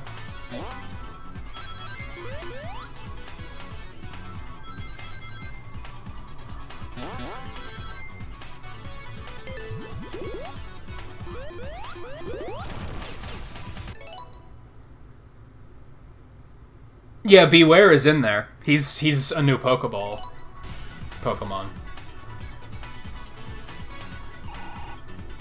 Sadly, he does not include an attack where he grabs his opponent and hugs them to death, which I was very disappointed by. I think he just kind of runs around uppercutting everybody.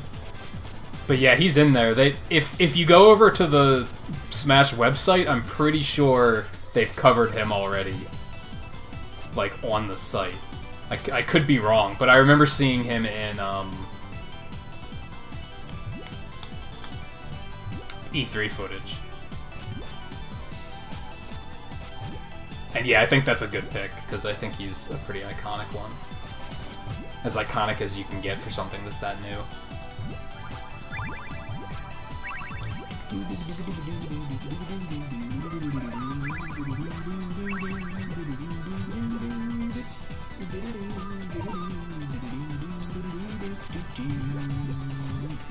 I can't even think of a Pokemon that I'm like, this is the one they should add. I think that's part of why I back off on it so easily. I know that,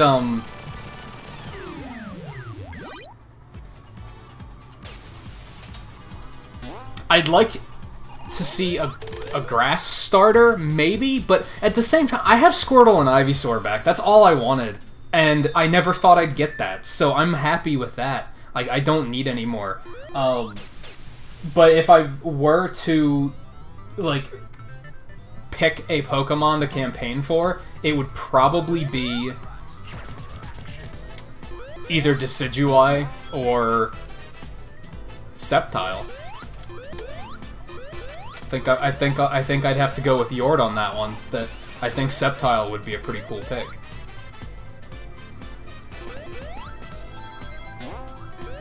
But otherwise, there wasn't really anything in Sun and Moon that made me go, like, this is the one that they're gonna put in Smash Brothers. Like, I remember when 4th Gen came out and I saw Lucario, I was like, Lucario's gonna be in Smash Brothers. Like, I called it, like, years in advance. I was like, that's gonna be in Smash Brothers. It's so obvious that of course it's gonna be in Smash Brothers. And Sun and Moon, I feel like, didn't really have one that stuck out to me as much.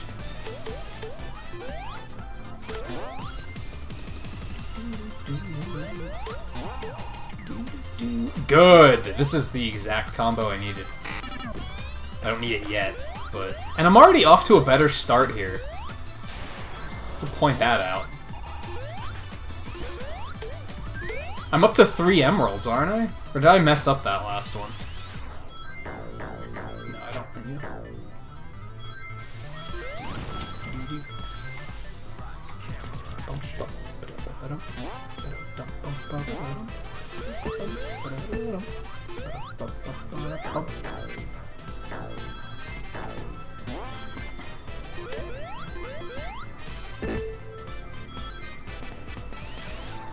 Yeah, I think I got that 3rd one.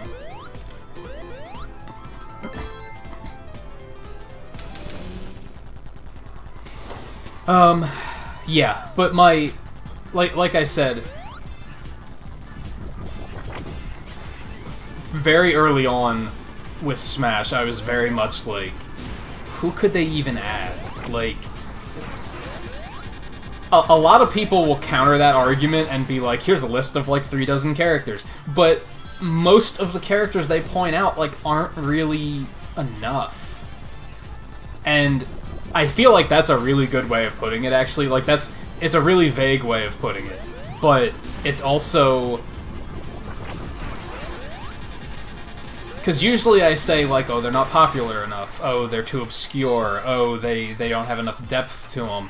I feel like it's best summed up as they aren't enough.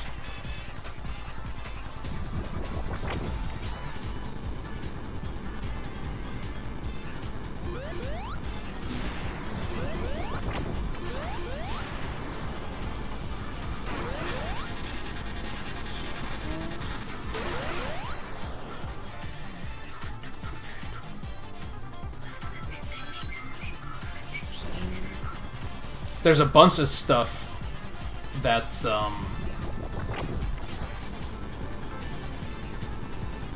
like, when the next Smash comes around, I'm like, oh yeah, they'll definitely be in.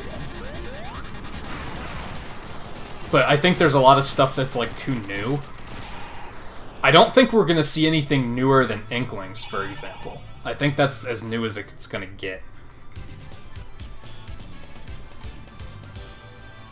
Oh, right, because Mighty, like, he has, like, that shockwave when he lands. I get what you're saying.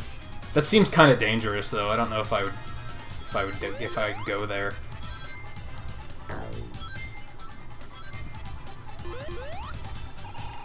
Cassidy, do you mean was Greninja obvious? I don't think he was, but at the same time, as soon as I saw him in Smash, I was like, yeah, that is a fairly, like, that's a good pick. I don't think when I saw him in Pokemon, I was like, oh, he's Smash bound. But it was definitely a pick where when I saw it, I was like, yep, that's a good pick. Well, crap.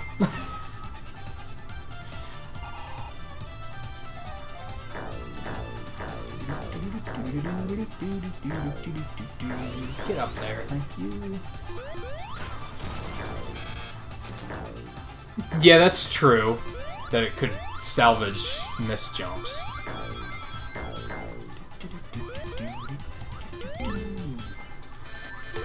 I don't know why I slowed down there. That was pretty dumb.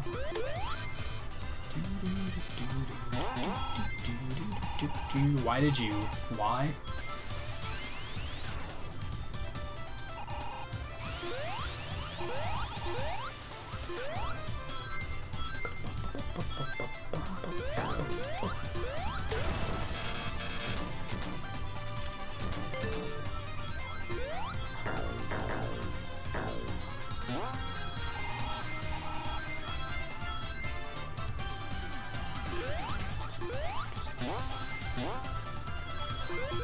I like that he can drop through those stupid bingo machine things and just be like, no, fuck this, I'm moving on with my life.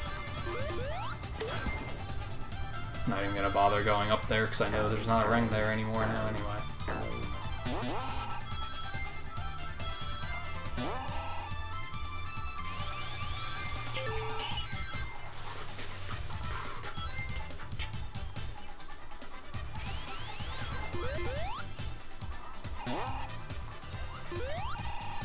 Damn it, unless you miss.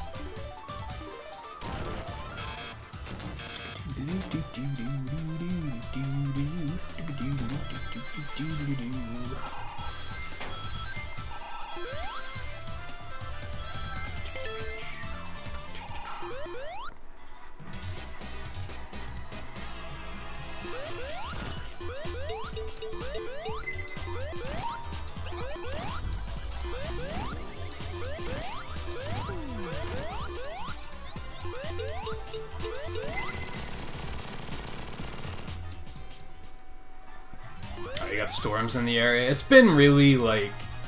It hasn't been stormy here lately, but it's been very, like, just overcast and dreary and foggy and, like, misty. Which I'm kind of fine with, personally.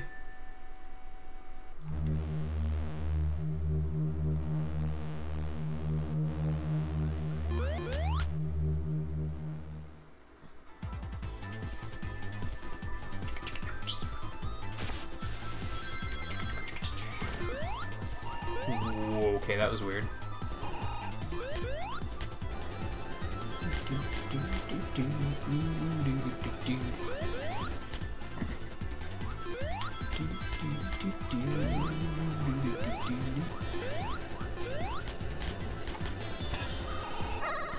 To be honest, I just realized I never closed Discord, but I guess I, like, fixed so many problems with the way my computer was capturing that it doesn't matter anymore. To be honest, going into this Direct on Wednesday, I think I would really like it if they showed 2 newcomers. If they showed a third-party one like Banjo or Tails or Geno and a Nintendo newcomer. Like, I think if they showed one of each, I would really come out really happy. Because there's definitely, like, a very small few amount of third-party characters that I'm still, like, I feel like they deserve to be in, and I want to see them. But then on the other hand, I'm like, I want to see Nintendo stuff. I don't want to see third-party stuff. So if they did one of each, I'd really come away happy, I think. I probably shouldn't get my hopes up there.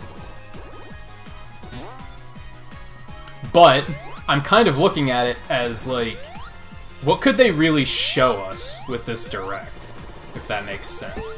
Because it's gonna have to be on, like, core game features, right? They already did a bit of a deep dive into characters at E3, so I don't think they're gonna show another big, like, montage of, like, here's all these character changes. They already did that. They might go more in-depth with, like, newcomers, or, like, characters that are, like, drastically changed.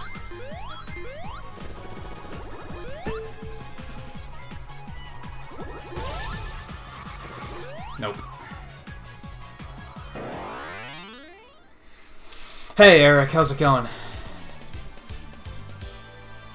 Yeah, I guess they could show us more stages. They only showed us, like, 2 new stages at E3.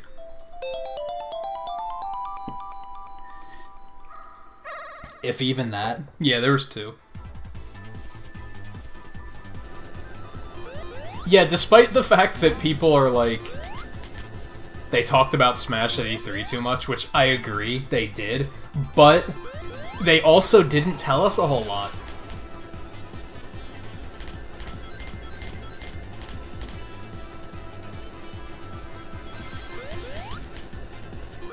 My dream is, I mean, those of you who have been coming around for a while, you know what my dream is. I want to see something like Splatoon 2's Salmon Run mode. I want to see some sort of, like, cooperative experience. Kind of like an expanded Smash Run, maybe, where you're, like, you have a big map, multiple characters, you can play, like, local, You can play online, you can play with your amiibo. Maybe you have like a team of characters, so if one gets knocked out, you can switch to another character. And your goal is to just like wipe out swarms of enemies. That's like what I want to see out of this. Like, I want to see them go like, here is... I can't even think of a name for it because Smash Run's already taken, but I want to see a new mode like that is going to make me go, this is what I'm going to be playing the hell out of. Because right now, to be totally honest, it looks like we're buying, like, I wouldn't, to be clear on this, I wouldn't say that Ultimate is a port, but I also wouldn't say it's a new game. Because it's very clearly been constructed on the engine on 4's engine. That's the only way they were able to do this, like, within a decent amount of time, with this many characters. Like, I think the best way of looking at it was that they took Smash 4 and they just kept working on it. However, like, on that note, I feel like with what they've currently shown us, we're basically just buying Smash 4 again, with, like, that, like that's it. It's Smash 4 with... they continued to work on it. And I feel like they need to show us more than that. They need to show us something completely new that Smash 4 didn't have. Not in the way of characters, like complete, like, new game modes and ways to play. I think that's what they need to show us. Ultimately, the younger crowd is going to be happy no matter what. It's the older crowd like me that's like a little bit more hesitant until we see some actual meat in the gameplay.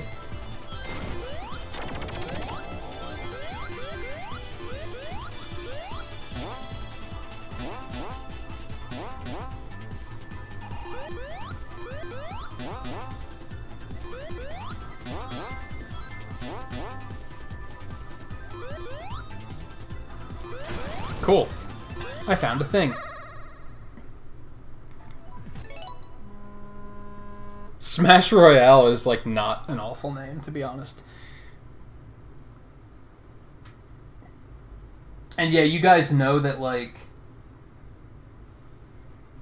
if they put an adventure mode in, I would be fine with that. It's not like I would be mad, but I want to see more than that. Because ultimately an adventure mode is very... you're only going to play it once. You might go for like 100% completion and whatever the game considers to be 100% completion, but aside from that, there's like not a lot of replayability, and I'd rather see stuff that has replayability. If we get both, that's awesome. Like, I'm perfectly okay with that.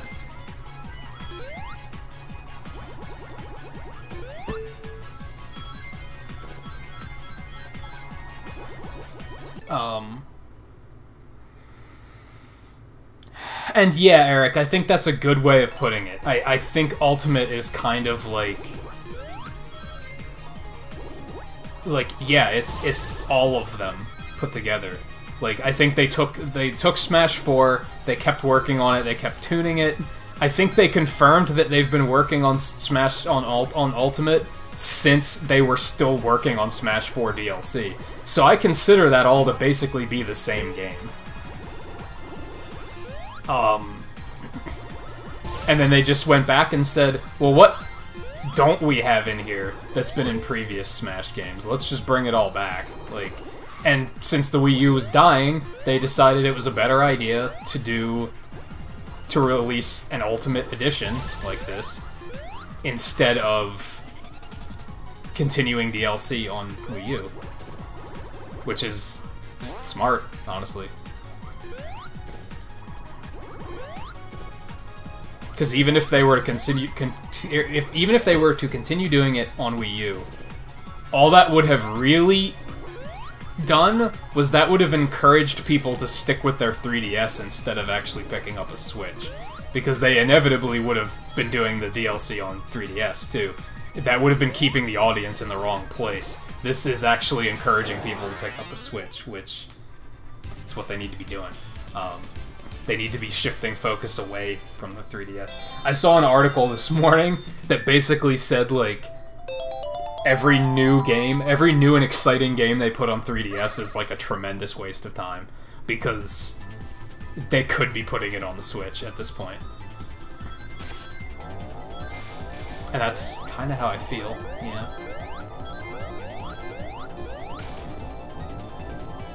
I'm fine with the 3DS still getting support, but I mean, for the most part, Nintendo's not still making games for 3DS. They're making like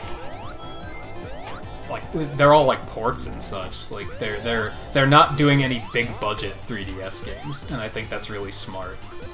They're supporting it so that they have their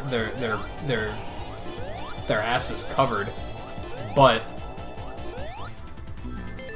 they're not doing what they did with the Wii U, where they were out like they were outright like the Wii U's not working, so we're just going to support the 3DS instead, which was a major mistake, I think. I mean, I think it was like a good idea because of the fact that like it kept them afloat, but it was a bad idea because of the like they decided on that too early. From even the very early days of the Wii U, it was kind of obvious that even Nintendo didn't even really believe in the Wii U. Like, they were more interested in the 3DS. And I think that was part of why the Wii U did so poorly.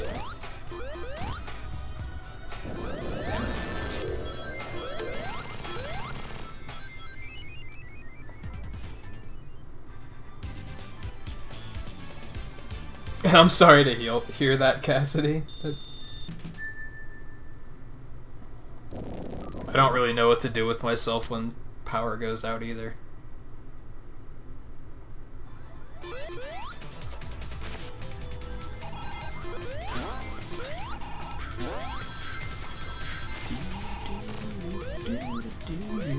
Alright, we're gonna go up because I know there's not a ring on the low path anymore, so might as well come this way.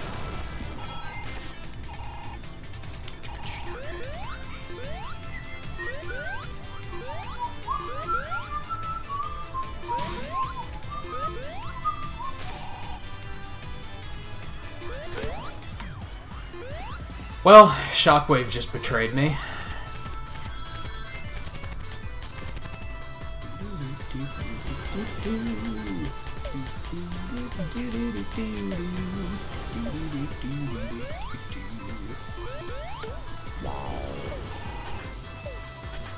Can I get back up there? I don't think I can. Shit. What? I have tails. What am I doing?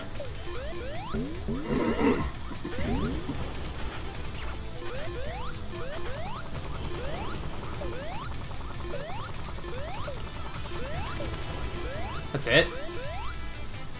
So that wasn't worth my time, is what you're telling me.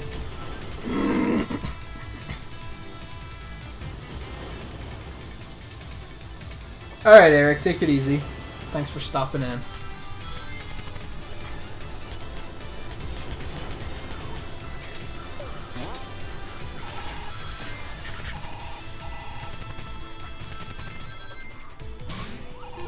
I'm kind of thinking what they should do now is, like...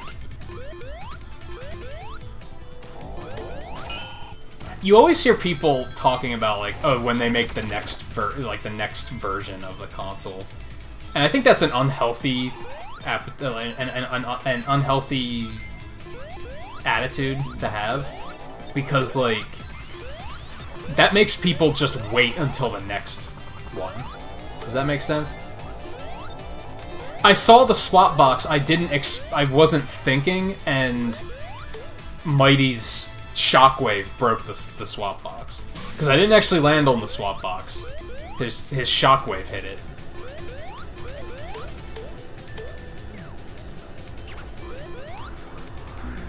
But I don't need Mighty for, like, a while yet, so... It's kind of okay.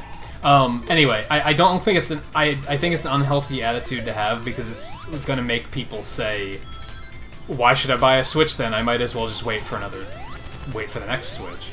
And I don't like that attitude because it's very unsupportive, I guess, if that makes sense. But Nintendo also doesn't do that with their home consoles. So, I think it's kind of also a little dumb. However,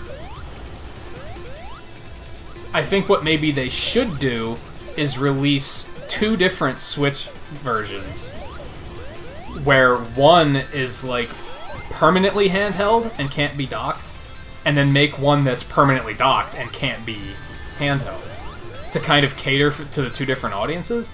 But I think they also are like...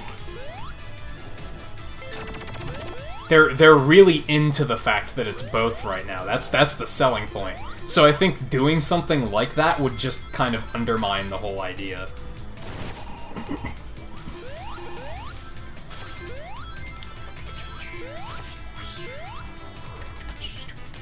Where am I? This might be a thing.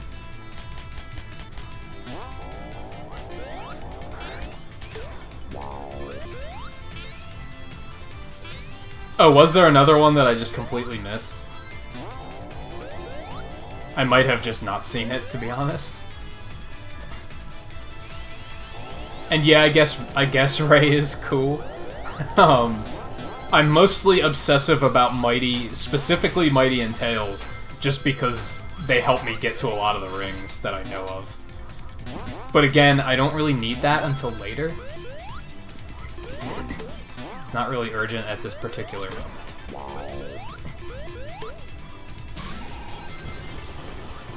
Like, the ring in particular that I'm looking for with Mighty isn't until Mirage Saloon, so that's like a way far way off.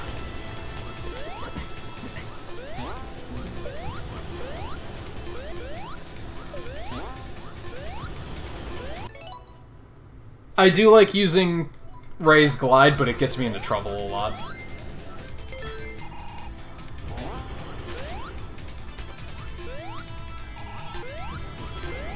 Really? There's nothing over here?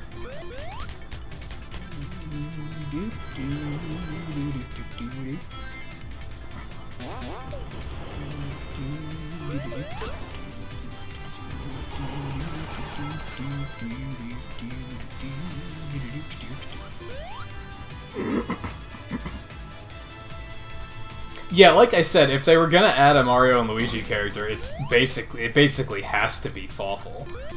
How could it really be anybody else?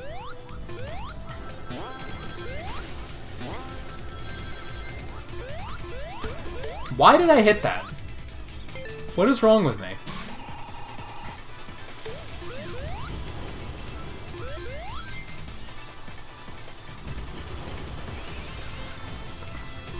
Sometimes I just, like, can't help but break the boxes.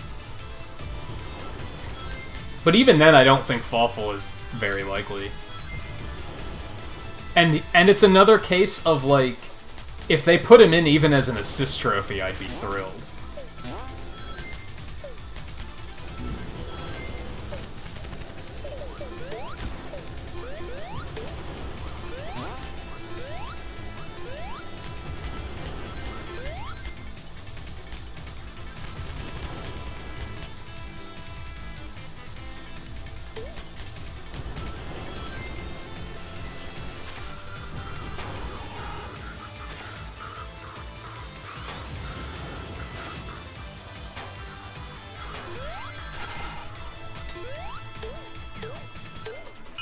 Well, that was that one I intentionally hit. That was a gamble, which did not play out well. There. I just have to, like, never hit him again. Get me up there, please.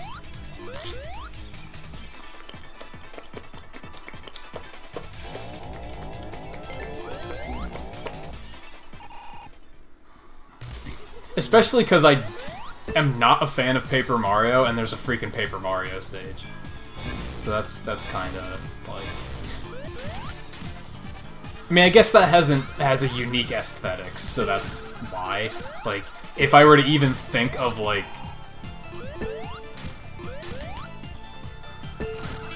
I can't even think of, like, an iconic, like, area from Mario and Luigi that would be like, oh, you should do this as a level.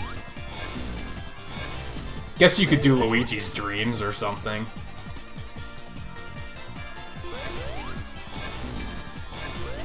There's music from Superstar Saga, or there's music from Mario and Luigi in Smash at least, right? I'm pretty sure.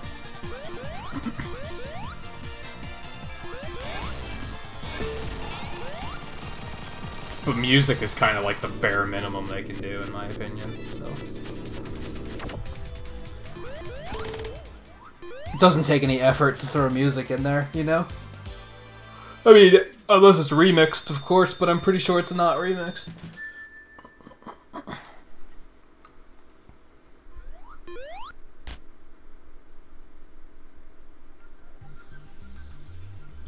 But yeah, you might notice, you might hate the fact that, like, I'm kind of a realist when it comes to stuff like that.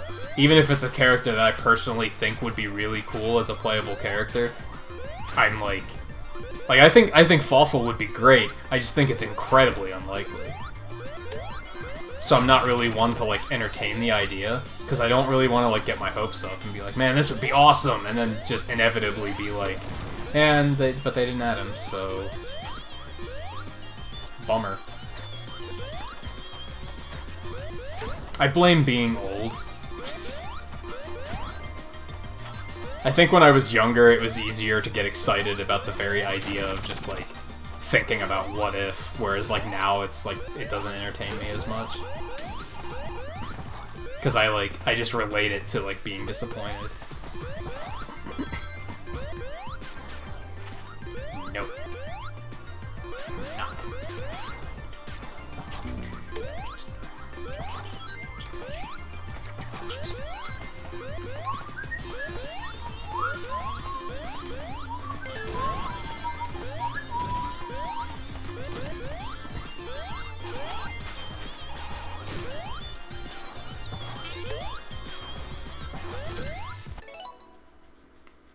Hey, Eagle Gamer, how's it going? Welcome to the stream.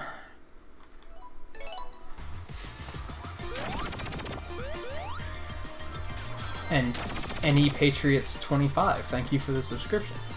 And welcome to the stream, welcome to Club Nintagious, etc, etc, etc. How you doing?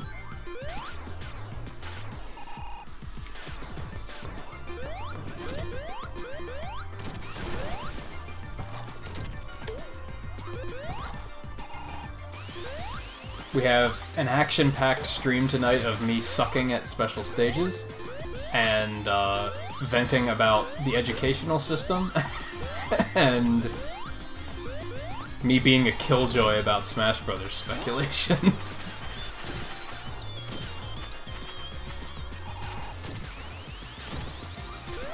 But I'm having fun, so I hope some people are enjoying watching it.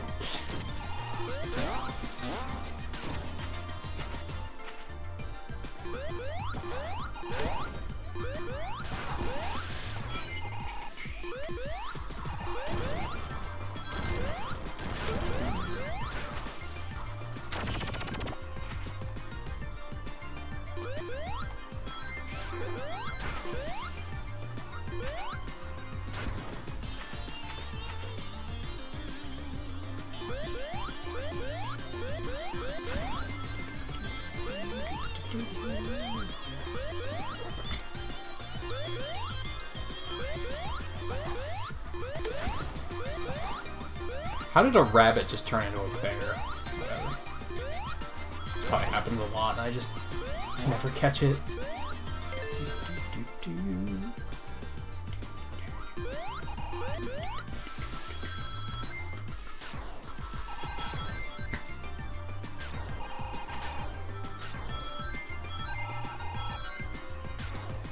Well, that was interesting.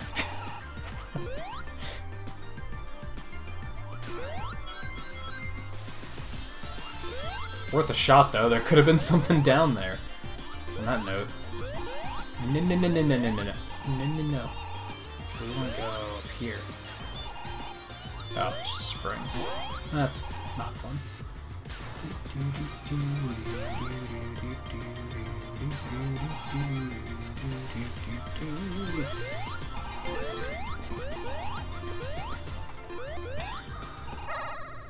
Alright, where was I? What stage am I even on right now?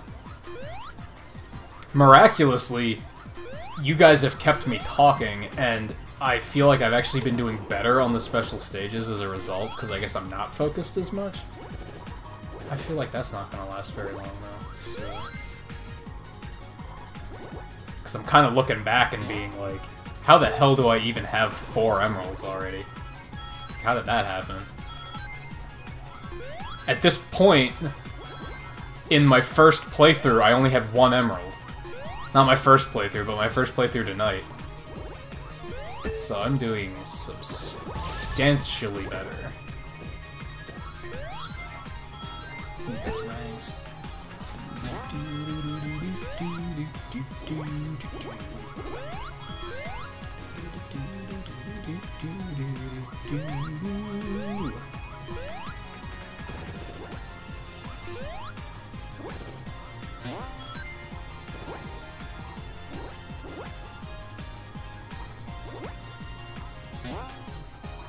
Let's go ahead and grab these. Get those rings. Just noticed that there is 3 digits for rings here, so you could have triple-digit ring count. Just kind of ridiculous.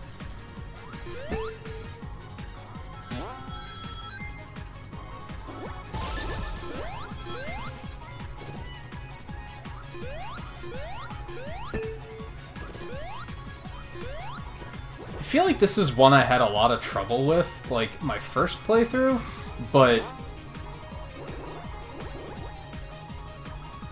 that was, like, really easy. That's still not working. I need to figure out what's wrong with that. So apologize for the gibberish Master Hand is spewing out. I need to figure out what the problem with that is. I think if I disable... I think if I if I turn off the newcomer rank, maybe? Well, that would stop that from happening, because, like, it shouldn't announce that somebody's a newcomer. That doesn't make sense. You start as a newcomer. So that's how I would fix that. I don't know how I fix the fact that it's not showing usernames. So I'm gonna have to look into that one. That might just be a problem with the script. I might just have to disable that. That sucks. This guy has a server. I typically mod in it. He keeps swearing when he's not allowed and keeps saying things I know I'll get banned one day. Ask the streamer how they feel about it. I just had a problem with that the other day. Like, and even if you have to outright ask the streamer, like, if you can ask the streamer not on stream, ask them, like, on Discord or something. If you can, but that can be hard to do. So...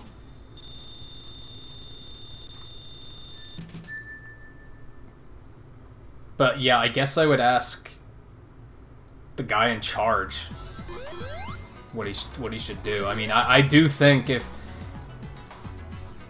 He's basically earned his ban because he's doing something he knows he's not supposed to do, and he's admitting that he knows that he's not supposed to do it. So it's not like correcting his behavior is gonna matter. Like, telling him not to do that isn't gonna do anything because he knows he's not supposed to do that. That's a problem I've had, like, within the last, like, day myself. Not here, but in one of the streams I moderate. There was somebody that, like... Well, I can even make that a vaguer statement. Like, because it happens a lot. A lot of the time, like, you see that happen a lot, where people are, like, they do things they're not supposed to do, and they know they're not supposed to be doing it, and it's like, well, what do you do? Because sometimes scolding them is like, what's the point? I've already scolded them before.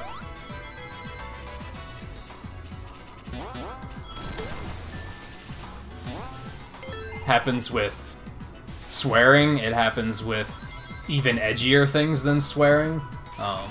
Okay, there's not a ring up here anymore. But there is one over here.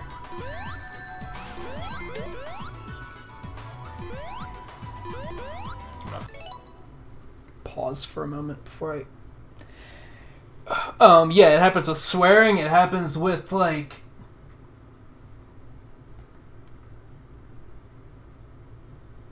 if you know what I mean by lewd roleplay. Like, I had that happen in a stream the other night, and, like, the streamer was just ignoring it, and I was like, should I just be letting this happen? Like kids are seeing this, and even as somebody who's older, I think it's disgusting, so this needs to be addressed, and ultimately people who do that sort of shit know they're not supposed to be doing it. You have people that just do, like, edgy shit that know they shouldn't be doing it. So many people, too, will try and play the card of, oh, JK, haha, I was kidding.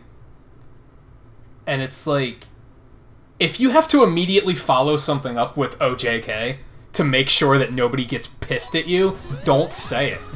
Like, I've told people that a lot in other streams. I've been like, if you have to follow, if you have to follow it up with JK so that people know that you're kidding, or you have to follow it up with, or if you have to ask that you have to do it, or if you have to ask if you can say it, don't do it. Like, just don't. That's your filter in your mind telling you you're not supposed to do this. If your mind is telling you you're not supposed to do it, then don't do it. It's actually pretty simple, but a lot of people completely lack filter. This stage is not going well so far.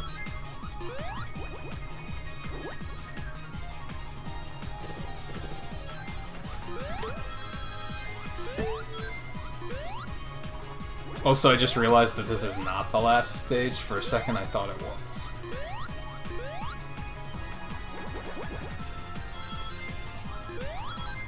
Self-promo is another thing. Like, that was another thing I dealt with in another stream where somebody was self-promoing, and they probably... I don't think they realized that they were self-promoing, but it was still, like...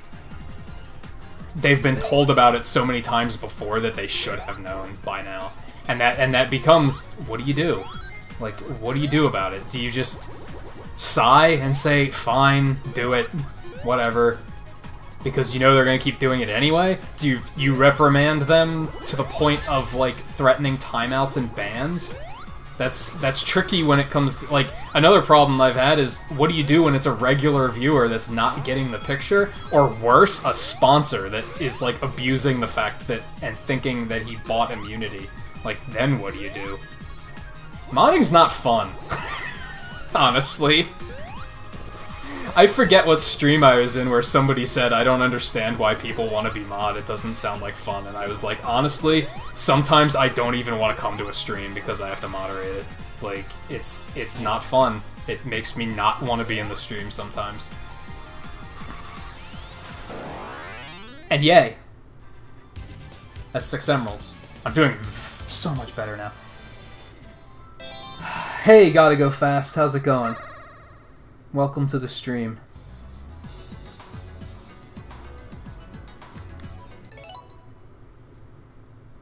Yeah, Raph, that's kinda how I feel about it sometimes. If they've come to terms with that fact, and are doing so, like... every now and then you see people who are like, they want to get banned just to see what it feels like, and that I don't really understand. But... if they're doing something that should get them banned and they're acknowledging that it should get them banned, then that's them acknowledging that they know better. But they're refusing to play by the rules because they're an edgy little bastard. At that point, the community's going to be healthier without them, so... What?!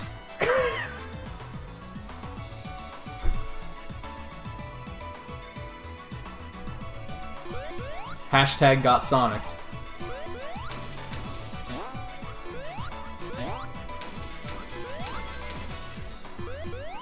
Hey Yank, how's it going? Welcome back.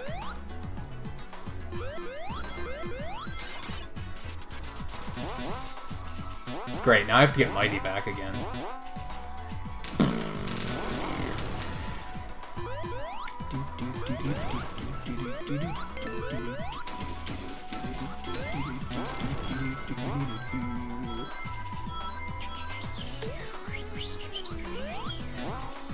Well, I don't want to get ahead of myself, but I feel like I'm kind of immune in this playthrough. I'm only on Press Garden 2, and I have 1 emerald left to get.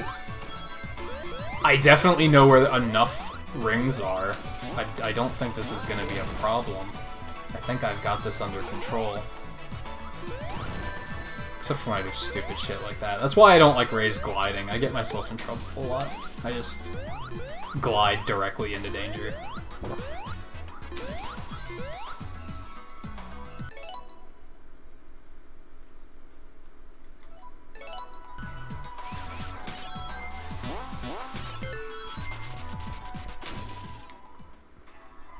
I feel like Blue's mentioned it on... I think Blue mentioned it on stream when she was dog-sitting for you. If it makes you feel better, I didn't register that information.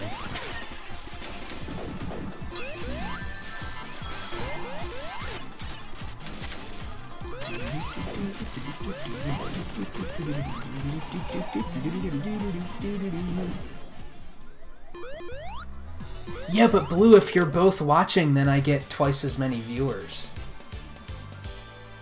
Use your head.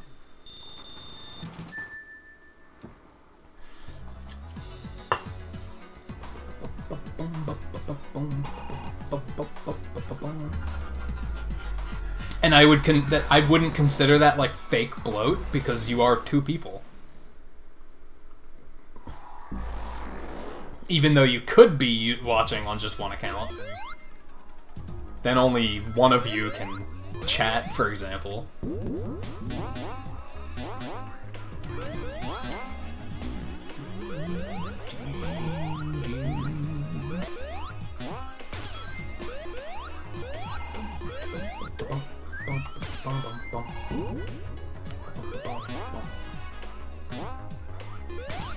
Alright, I got Mighty back. I just have to get switched back to him at some point.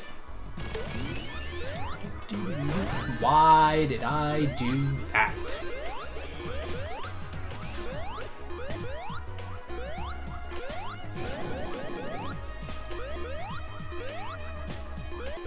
I don't know what this is. We're gonna risk it.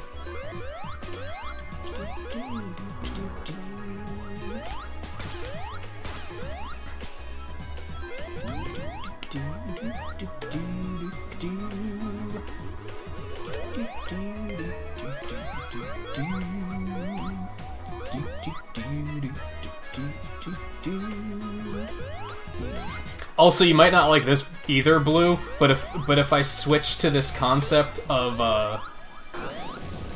like pledging the pixels towards like different playthroughs, I'm probably gonna do away with giving, because there won't be a reason to do it.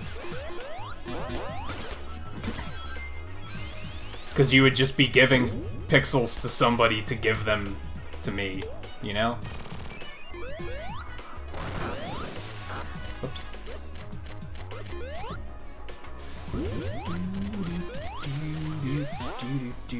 I don't know where I am right now.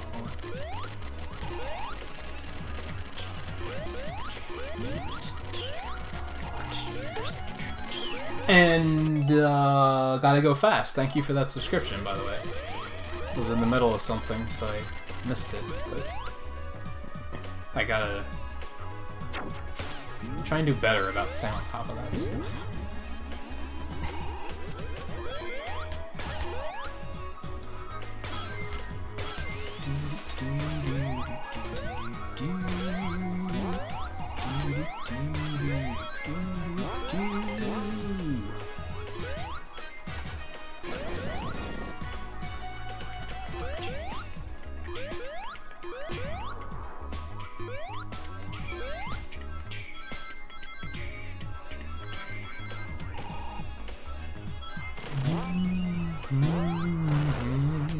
I don't know where any rings are on this stage, by the way, so...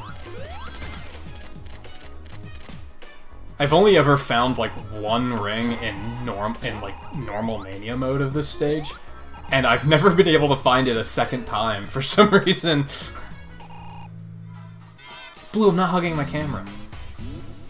Maybe Maybe once I get, like, a real, like, standalone camera. Maybe. For you. Maybe.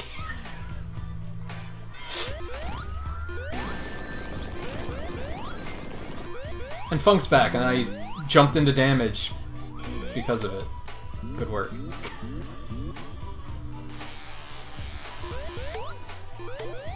It's alright, I feel like I can't be stopped this playthrough. I'm in good position here.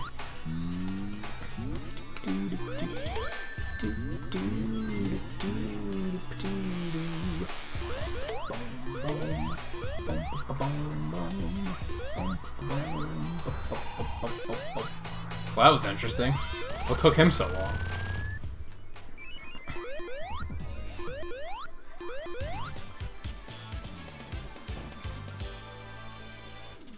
Oh, I shouldn't have told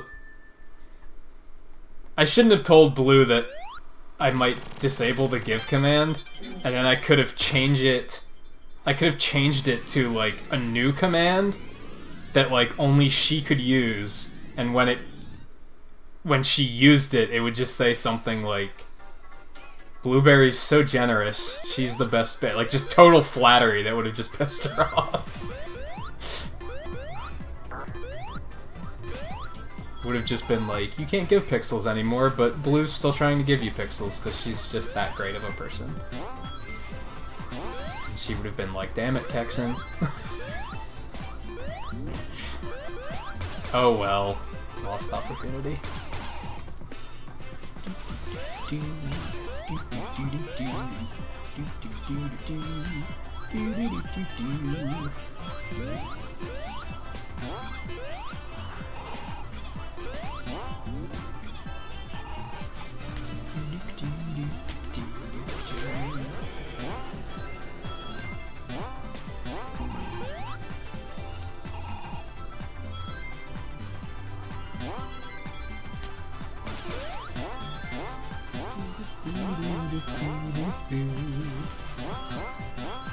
It might be better that I don't have Mighty coming into this fight, actually. Mighty does some very strange things to this fight.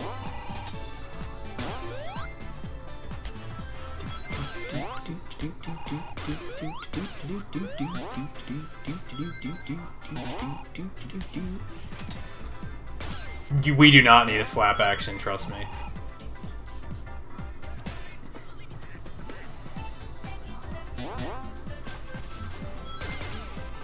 Mostly because I've seen other streams with one, and yeah, no. It's not good. I almost made the give command throw pixels, and I was like, I don't know, that just encourages people to just be mean, and I don't like it. Maybe I'm getting soft in my old age, but I was like, somebody's gonna be like, ow, why'd you throw pixels at me? Like, it's gonna outright turn into, like, not a nice thing. It's gonna take a nice thing and make it seem mean.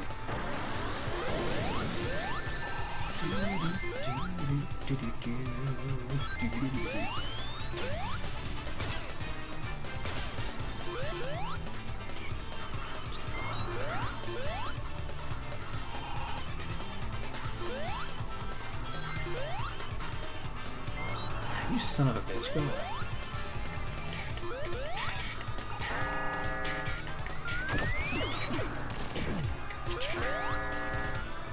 Yes, play nice. Give me good RNG.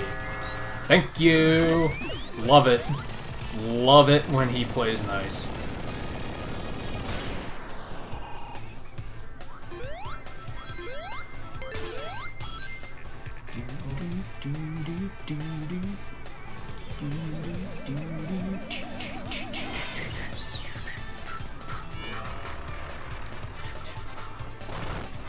I'm gonna play this nice and safe. Because of what just happened to Ray. I feel like this boss is a bit of a wake-up call boss, if I'm being honest. Like, it's really easy to die on this boss.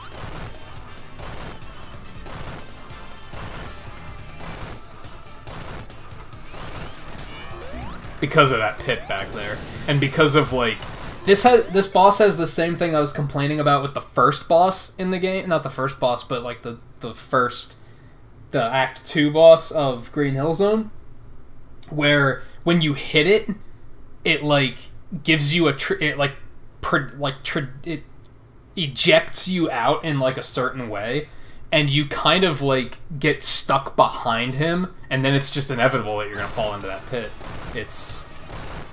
That's like the only problem I have with this fight, is it's very dangerous. I got really lucky the first time I played through Encore mode and discovered this boss, because I didn't die a lot.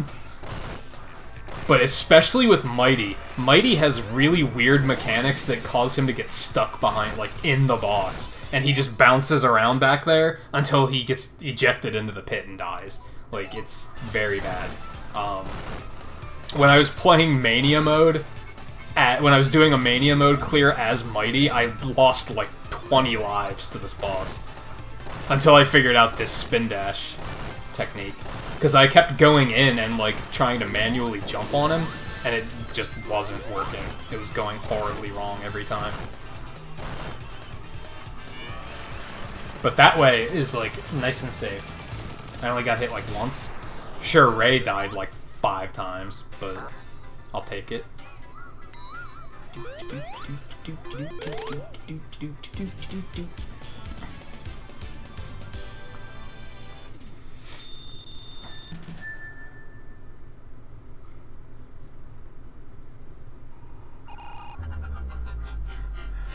Wow.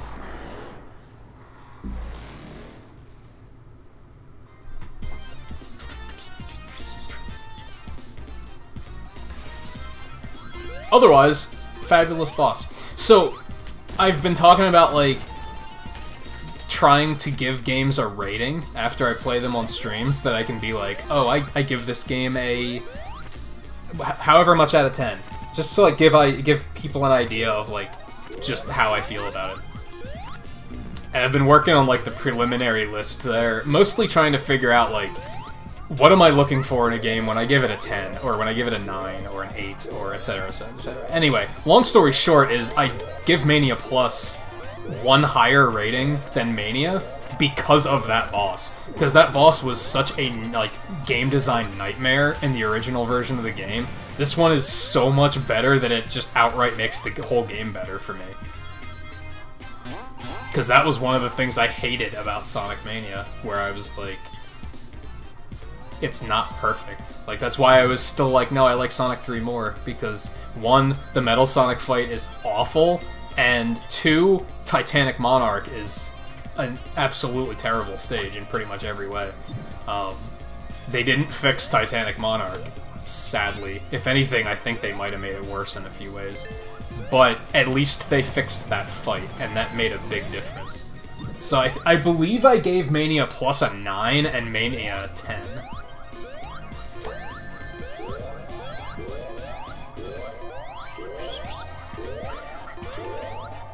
Bye, Ray.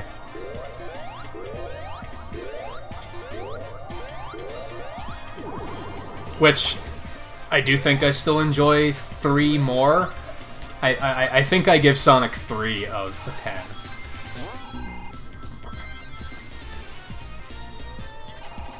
Which, with 10, I consider basically as close to perfection as you can get.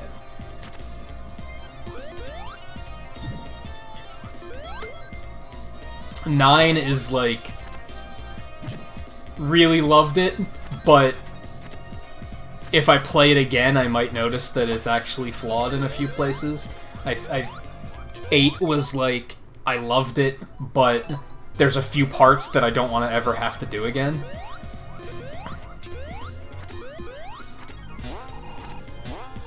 I think 7 was like, mostly good, but it definitely had some problems that made me want to rage quit. I think how I actually put it was, it's good, but in moderation, like, you need to take breaks. I think 6 was, you're gonna have to be willing to put up with some bullshit.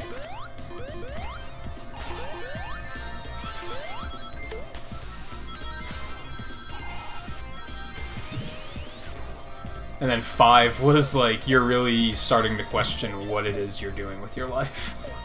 And then everything beyond that is just like pure negative.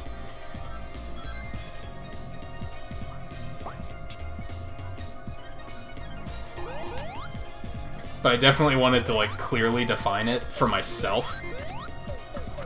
Because sometimes I'll try to rate a game and I'll be like, this is an 8 or a 9, and like I can't decide like which way it should tip.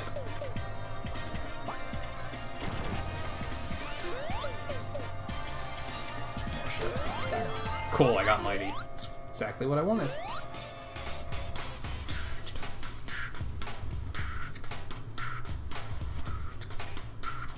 What I would start doing, Funk, and I don't know if you've been doing this, because I haven't paid that much attention to gambling, I would just gamble the full amount every time. So that way, even if you do continue winning it like crazy, at least when you're not winning it, it's making the jackpot get bigger faster.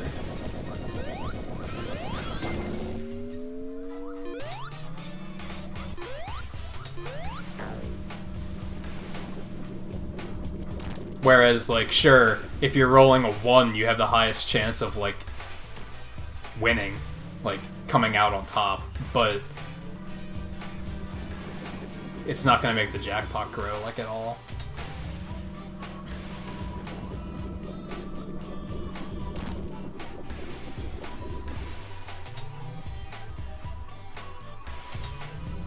Because that's the funny thing, despite the fact that you've won, like, 5 now or something, you actually don't have that many pixels, because a lot of the jackpots have been really small.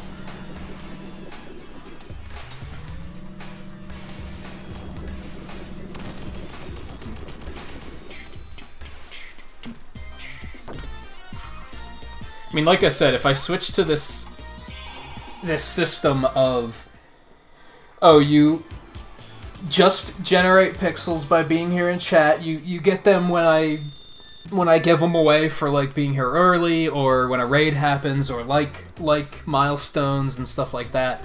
But otherwise, there wouldn't be a way to gamble them, and then you can just, like, kind of donate your pixels towards... Okay, like, I think I'm gonna play, like, do you guys want to see me play this game? And then you can be like, oh yeah, I'll put my pixels towards that. If I do that, I'm probably gonna reset everyone's pixel counts.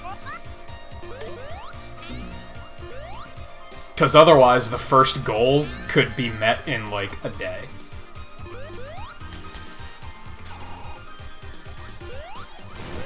I just lost Mighty, but I didn't really want to go... I should go the lower route, though. Because there might be stuff down here that I haven't found. Like, I never come this way, so this is probably the right way to do it. Wow, that was nice and stupid.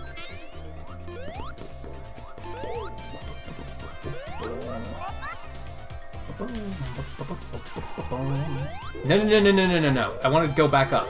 I want to go back up. I want to go back up. No. What is going on?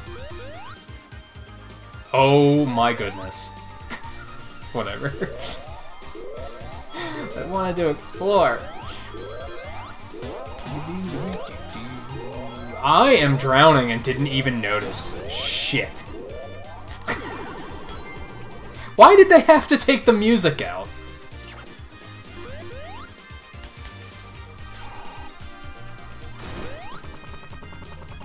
Yeah, let's just go down here. Oh, no, it doesn't send you down there. Neither is that one. This one is. There we go.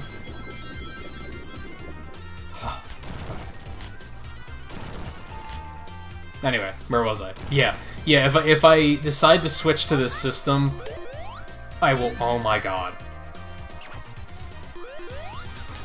I will probably reset pixel counts across the board. Because I know a few people are, like, hilariously high.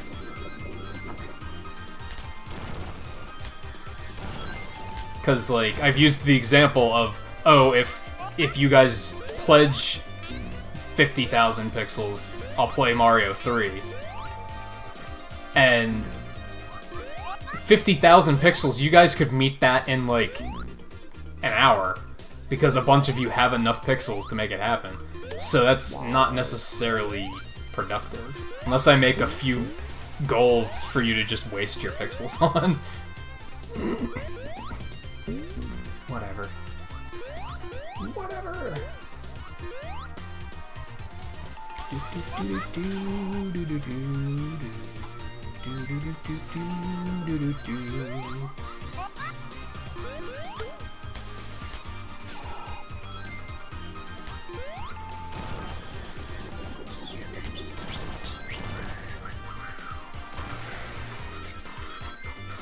I feel like there needs to be a balance with this potential system, though.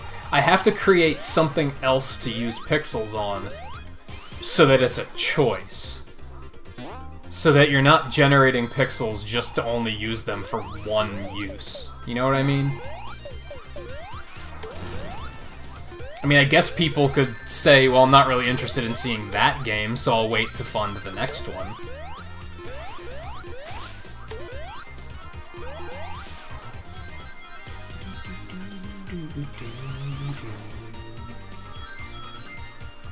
That's kind of why I want to, like, almost get, like, a custom script made so that I could have multiple goals at once.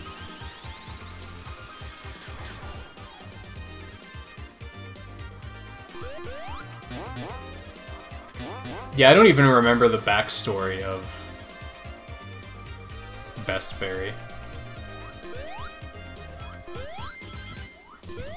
I was probably, like, praising her as a moderator or something.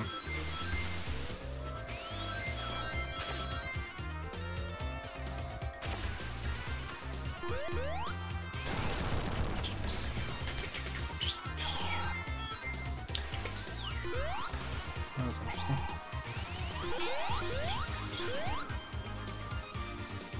Blue, I don't think you can, like, tell people to go to sleep.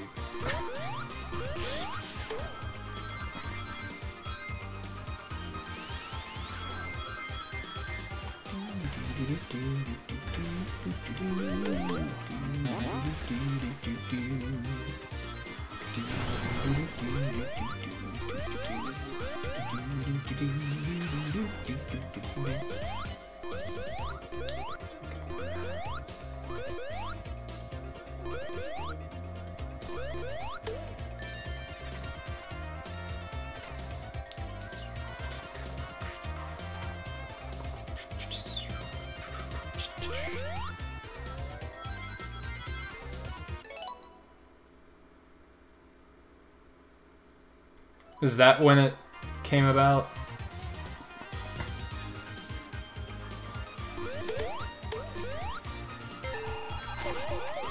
I need to pay more attention. Like, I need to do these to get my characters back.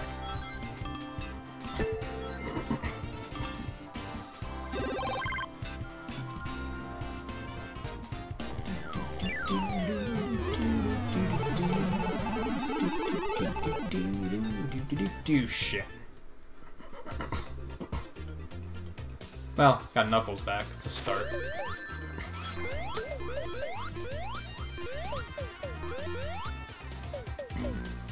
Ray, why?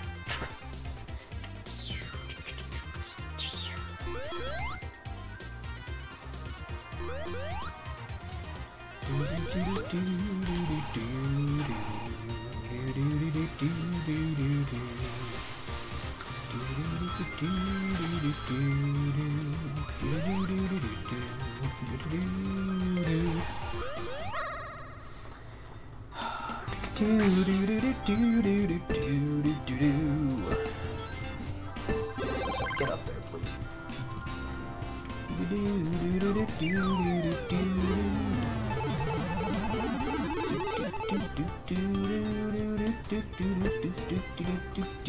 What the hell was that?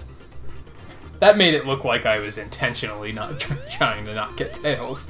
I was hoping to get both of them.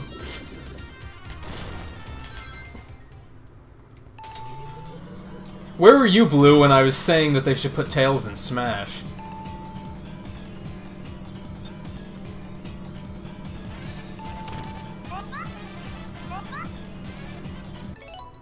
Hello, name I don't know how to say. Welcome to the stream. I don't even know what language that is.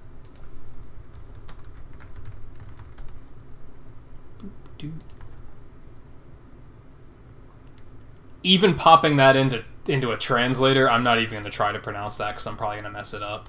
But, again, welcome to the stream anyway.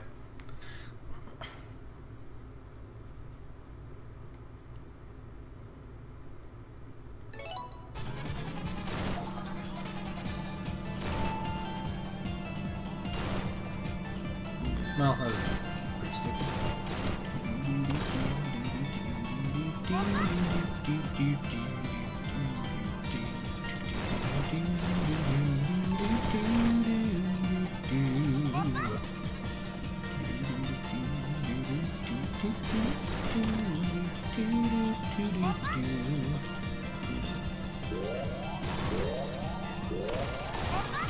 I still always feel bad about that and think I should just go and, like, learn how to say, like, I'm sorry that I don't know how to speak your language in, like, every language. I feel like that would be a good thing to do, but it would probably take me a little while to learn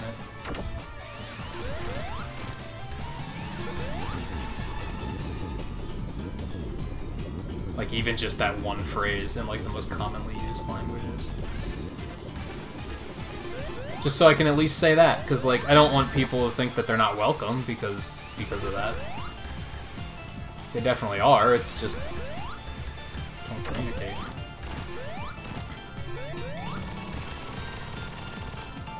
A lot of people hate this boss. I don't really see what the big deal is. He's relatively painless.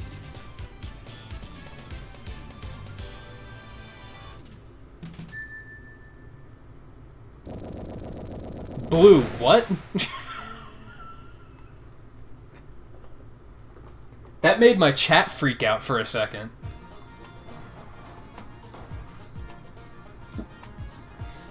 Well, that's right, don't you know another language?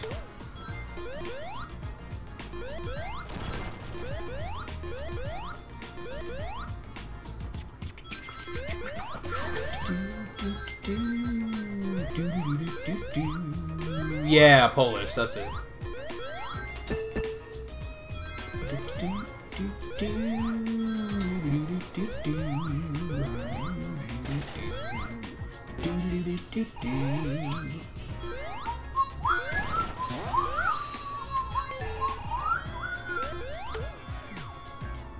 Well, I guess I got Knuckles back.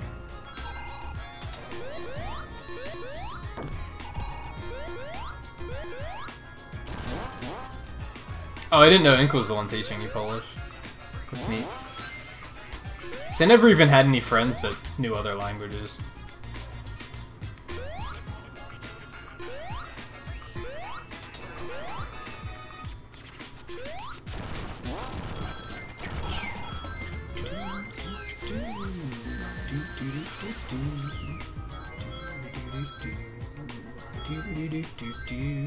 This is very much gotta fast.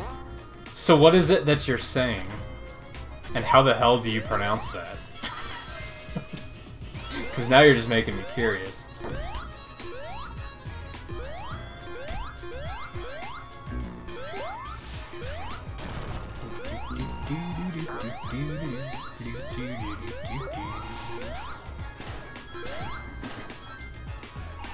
Or does she only teach you, like, bad words?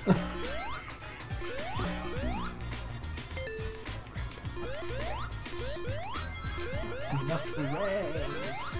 Now I have enough rays. Come on. I hate pinball stages so much.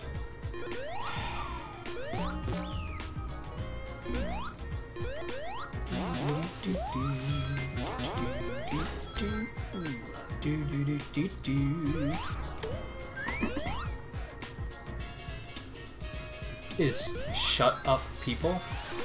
I'm more curious about how you pronounce it, because I don't know like how the language works. So I see that combination of letters and I'm just like, how the hell do you say that? Fuck you.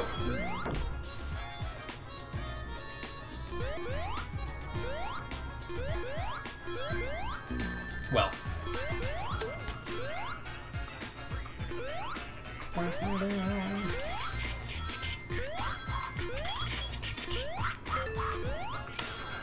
I need to get Mighty back, like, nowish. Well, yeah, like, nowish.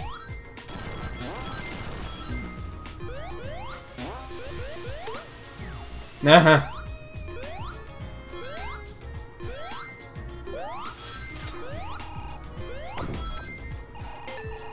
That wouldn't have helped me anyway.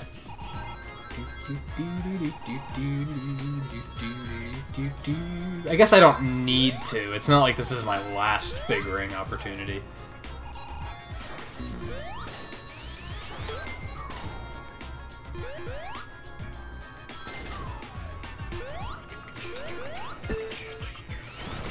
Nope, missed it. Missed my chance. Oh well.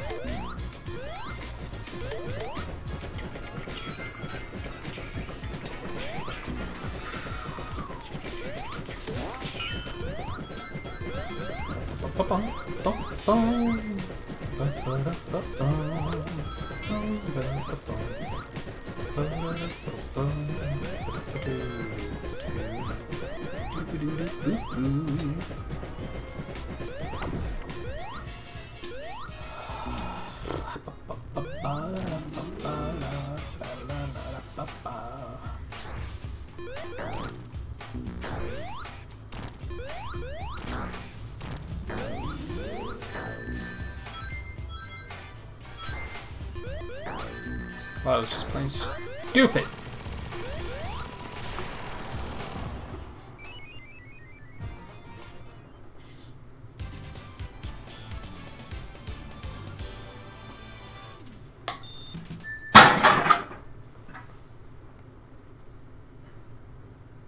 Blue, what are you going on about now?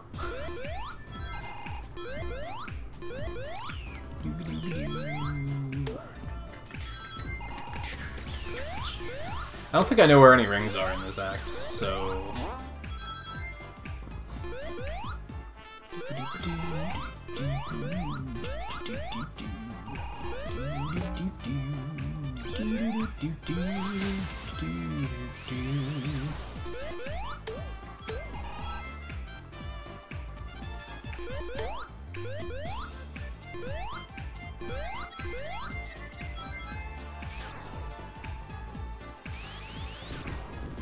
What, like, that's what funk is in Polish? How do you pronounce that, though? Like, how do they pronounce J's? Of course, now I have Mighty. You know what? Just... Like, would that be Boj? Or...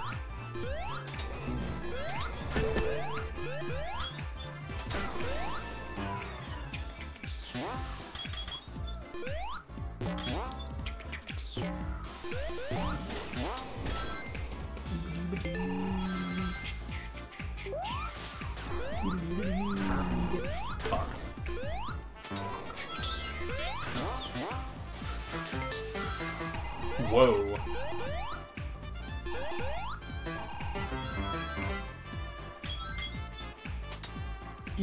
You for the J sound?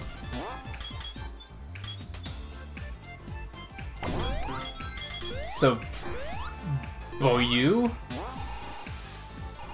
I guess that's also like assuming like B and O aren't completely different pronunciations as well.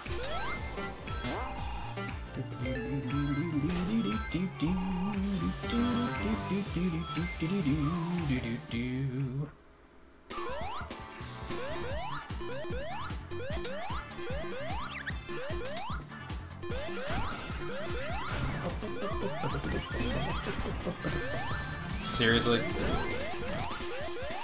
Good work, Ray.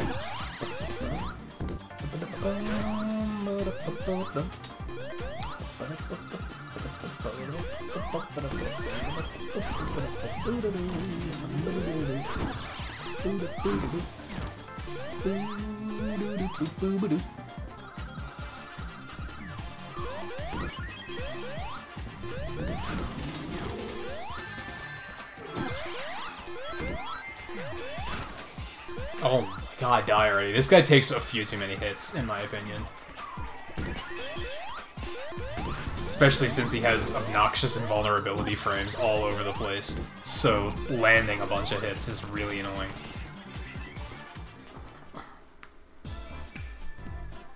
Hey, Ziad? Ziad? I think Ziad sounds right, but I could totally be wrong. But welcome to the stream. How's it going?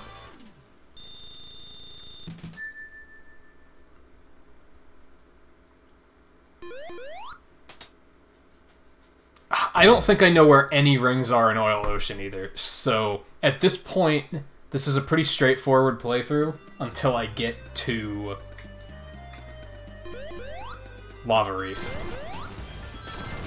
Because there's a bunch of rings there, so...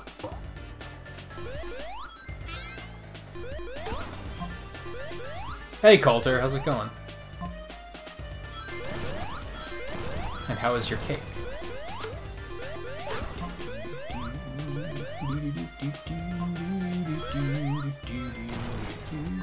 That was dumb. That was really dumb.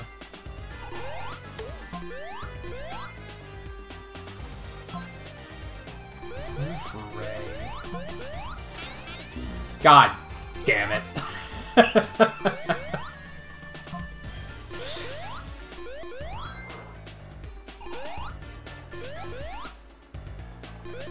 I guess this is okay. I don't think I actually need Mighty any longer. Ooh! I found one! Ray gets to shine for a little bit, so that's nice. That's a nice sentiment.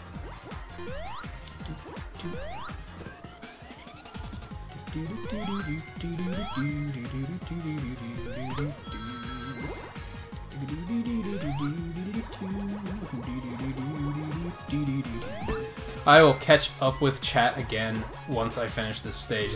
I'm not very good at these stages. I'm getting better, I guess. Saying I'm not very good at them is probably an understatement, but I definitely still need to be able to focus to do these, so I'm not going to be able to multitask and keep up with chat.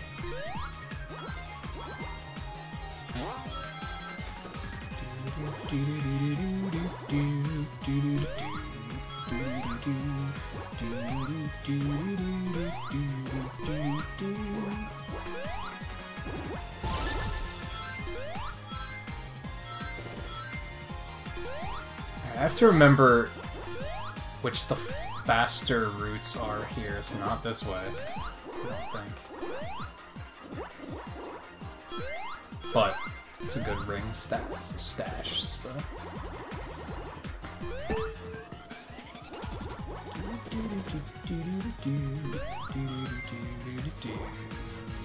I don't think this is... No, this isn't the fast route either. Jeez. Okay, I'm off to a fantastically terrible start.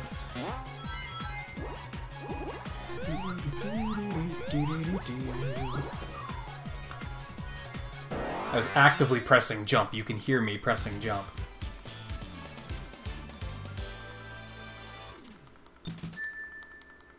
So yeah. I just got out of Hydrosity Act 2, not too long ago. I can go back when I'm done, but I'm in the middle of a no-save playthrough, so, can't leave or I'm gonna lose all my progress.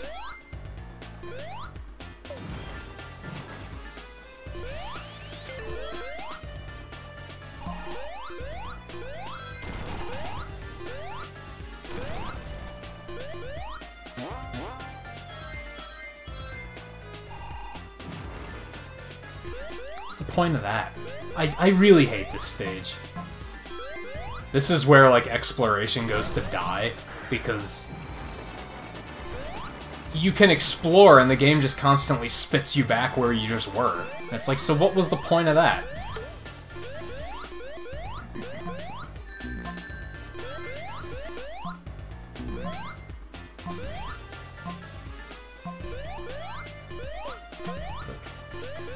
That was almost the chat kills. I need to be more careful until I get Mighty back.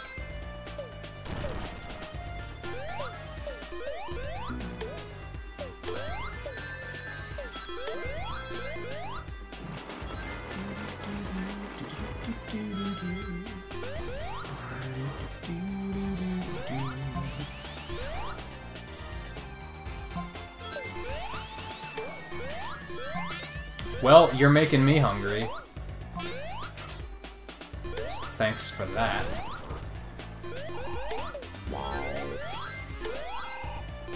Cool, I found another one. Second chance. Let me catch up a little bit more. You're from Saudi Arabia. Cool. I don't know anything about that country, sadly. But I'm always very interested to learn about stuff like that. Like, I don't know what the weather's like over there. I don't know what time it is. I don't know any of that stuff.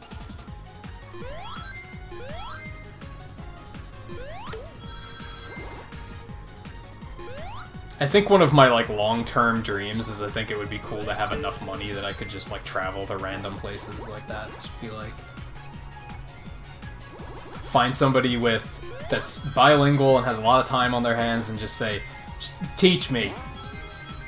What is this place about? Tell me what makes it awesome.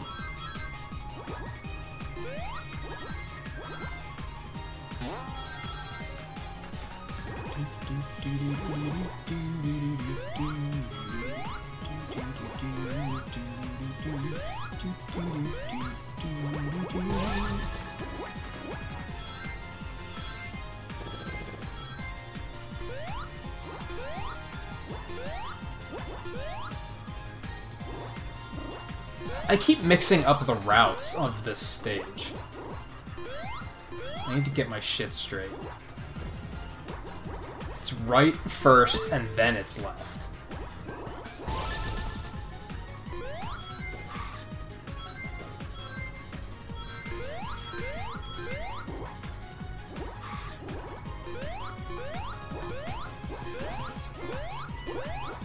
That was almost really bad, because I almost hit that bomb.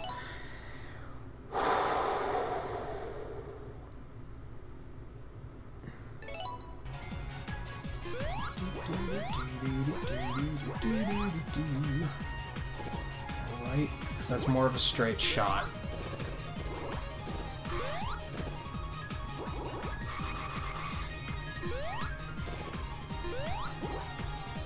And then left.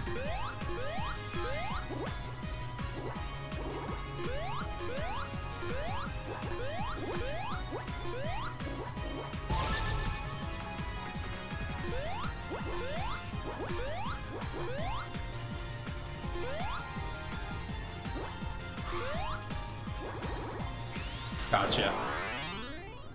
I did it!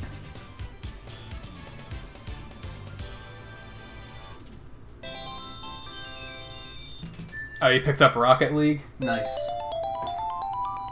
You watch Yort, right?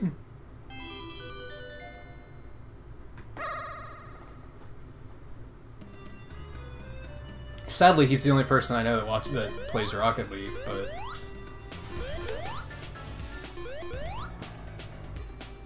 can still recommend.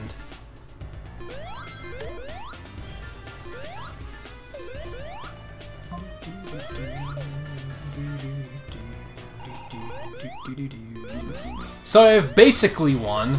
I guess I still have to, like, beat it without, like, losing all of my lives. So I suppose I'm not completely invulnerable, but I think I'm in pretty good shape here now.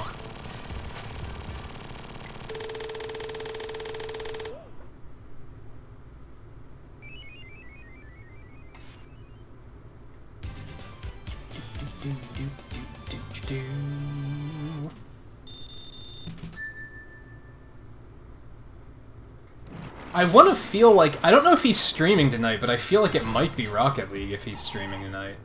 Because last night was Mario Kart, and the night before that was Fortnite, I think. So it's probably Rocket League tonight?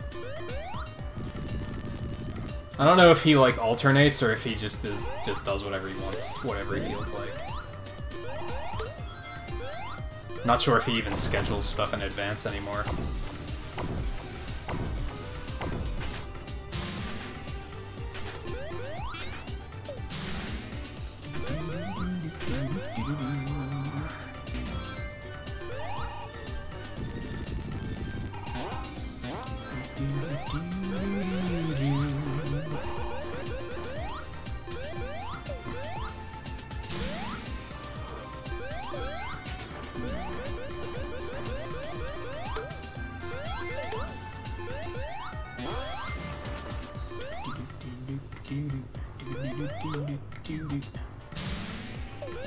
Well, that was stupid. Sometimes I don't even know what I was thinking.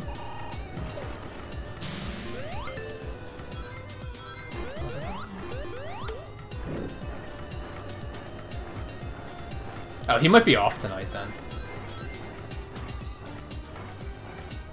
I have to assume that very soon he's gonna have a lot of off nights in a row. Because I'm fairly certain that, like, I think he mentioned last night that he's officially between jobs now. So he's like done with the first with the one, and he's waiting to like move and start the other. So I would assume that very soon he's going to be moving, and that's going to cause a lot of stream downtime.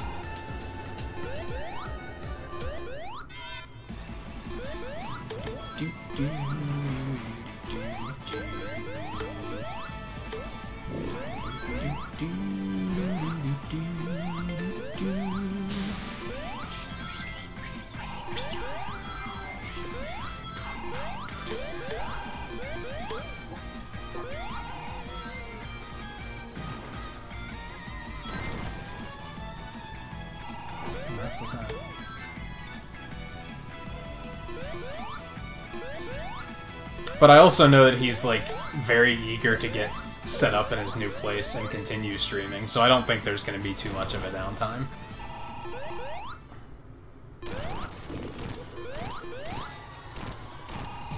He usually says when he's off, yeah.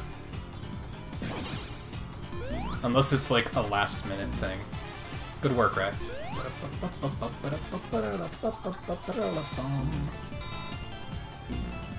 Unless that's what you meant, that he didn't announce a night off. I thought you meant he didn't announce that he's streaming tonight.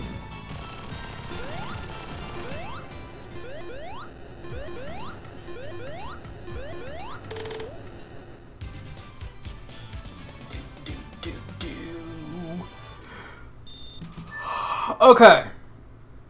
We have 3 zones left to get through. We have all the emeralds. We just have to keep our live count high.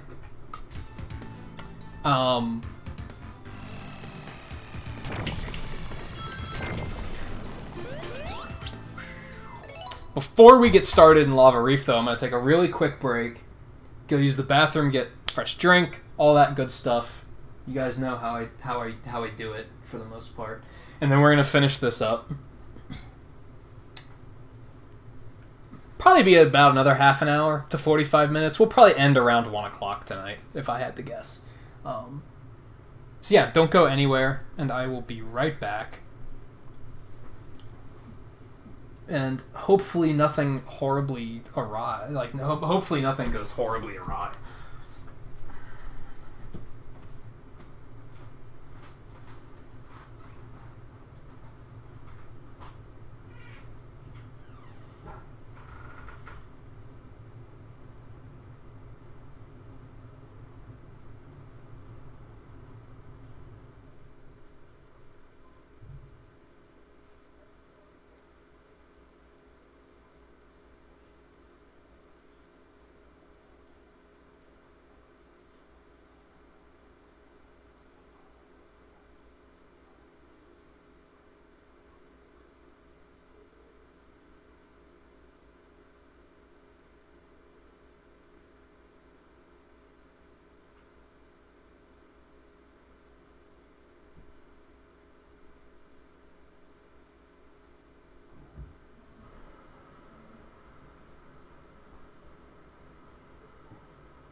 I feel like I need to grab a snack quick too, so I think I'm just gonna gobble up a few cookies quick.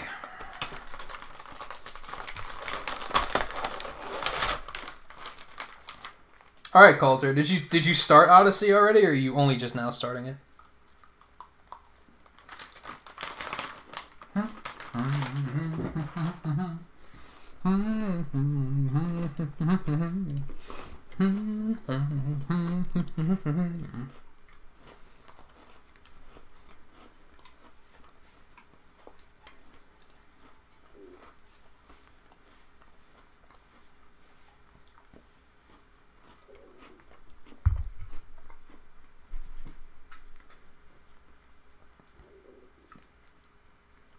Oh, I gotcha. Honestly, it doesn't take long to just beat the game. 100%, of course, is a bit more of an ordeal. But just finishing, like, just beating Bowser is, like, that's easily a one-day thing. Alright, so I have kettle corn Oreos. Hashtag not sponsored. I'm not sure how I feel about these. They're not bad. But I don't know if I necessarily love them.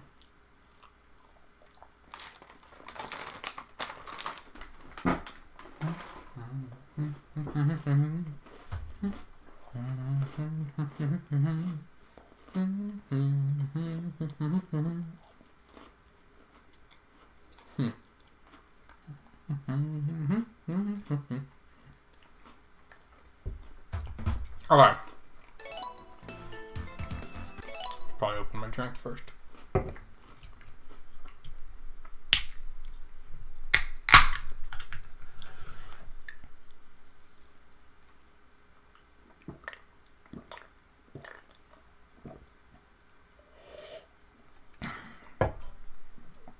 Okay. Now we good. Let's boogie. Let's go fast. Hello? Jump.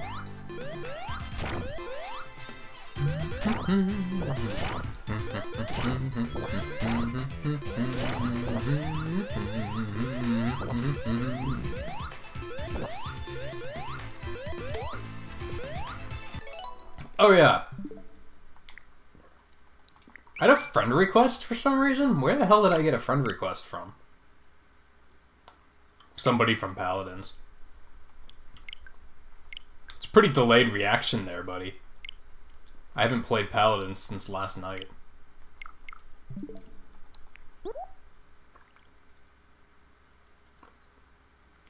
I'm not really curious about Sushi Striker now, to be honest.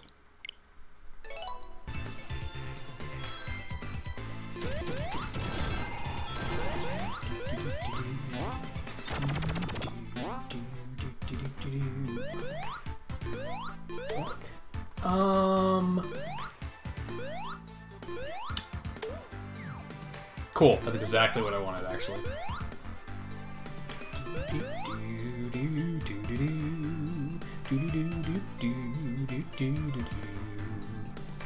Oh yeah, we can do the friend thing if you want to. Are you on my Discord? I forget. Yeah, you are. Yeah, I'll hit you up for it on there after the stream, maybe.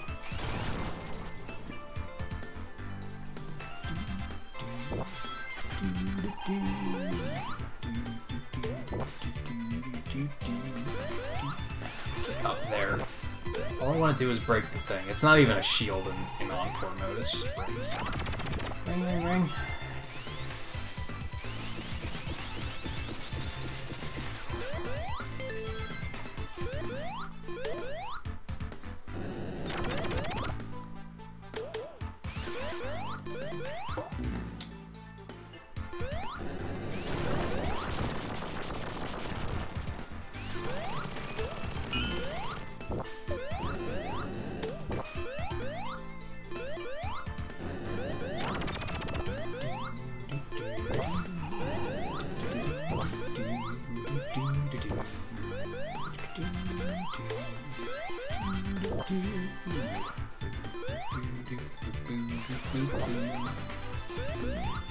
well...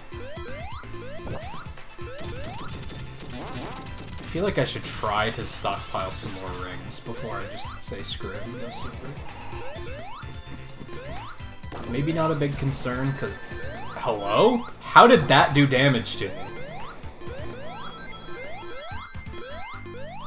Mighty's, like, spike immunity mechanic acts really weird sometimes. Was it actually the rocket that dealt damage to me? And dealt damage to me? That one I ran right into at least, but,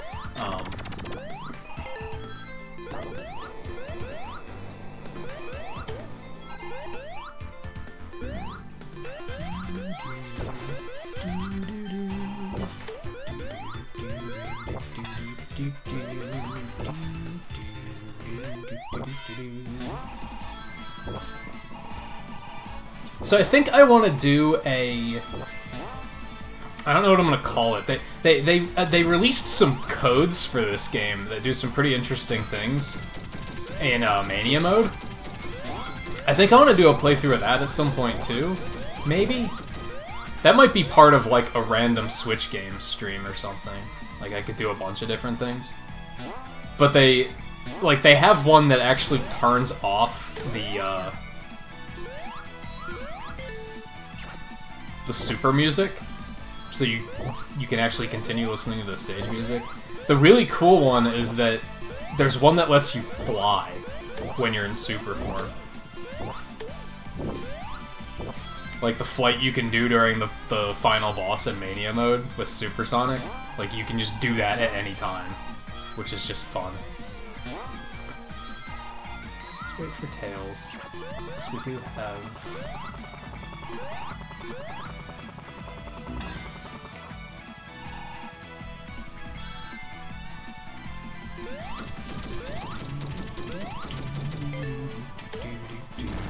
Maybe we'll just finish the run as Tails. For Blue. No, Blue. I don't think I've lost anyone. I mean, now I'm freaking super, so... It ain't gonna happen, really.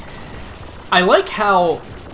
So Tails is super right now, because I'm in control of Tails. But Mighty isn't super? Like, he's still getting, like, punched around.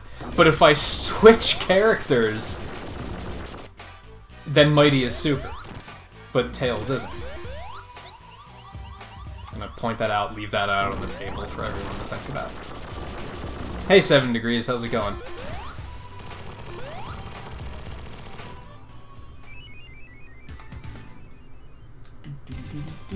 We're in the middle of... Not in the middle of. We're nearing the end of what has turned out to be a successful run. The first run I did of the night, I made it to like zone 5 with only 1 emerald, and I was doing like really badly. I messed up the second emerald stage like 6 times or something like that. So I started over, and now this one's been going much smoother. I have all 7 emeralds, I basically just have to finish the game.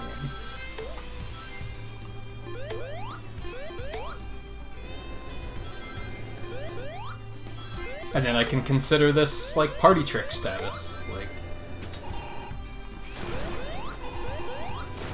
Like, oh yeah, I can just sit down, start a new game, get all the emeralds, beat the game, no backtracking required. Which is usually my, like, goal with these games. Because I like being able to do it in like one run like that. Oh, this is the Switch version.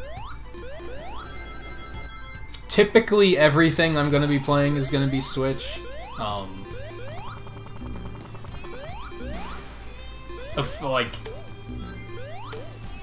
If applicable, I guess is the way to put it. Like, clearly if I'm playing something on Wii, I'm not playing on Switch, but you know what I mean. But, although sometimes I do play stuff on PC, so yeah, I guess that's still a valid question.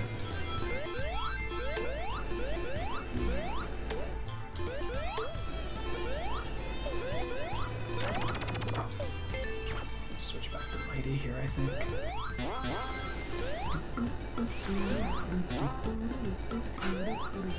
Why is this causing me problems? There.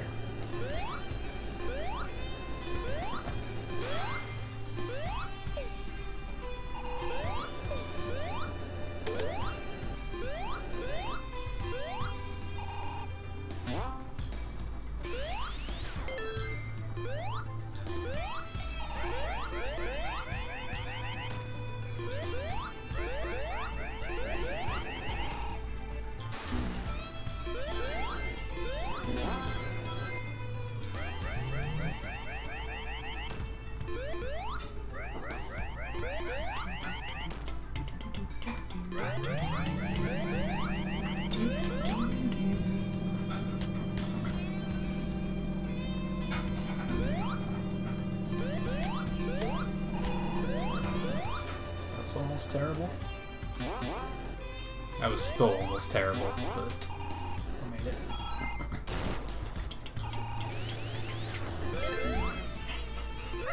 It's not what I wanted to do.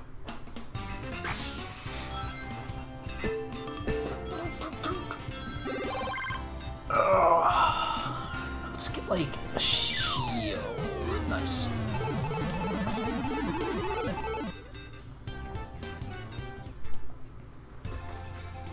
I wouldn't consider myself a console collector personally. Like, kind of. I have Switch, I have Wii U, I have a Wii, I have a GameCube, but it like barely works anymore, and I have an N64 that barely works anymore. I never had a Super Nintendo, and I never had an NES. I was a Sega kid, and unfortunately I don't even have a Genesis anymore. I wish I did. And then I've never had a PlayStation, and I've never had an Xbox.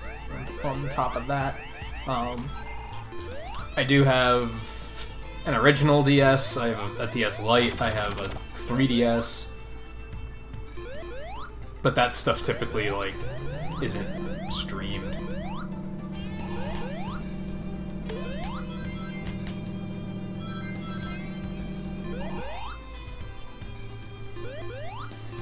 Further, like, the GameCube and N64, I only have like 3 games each for, so they're still like packed away since I moved.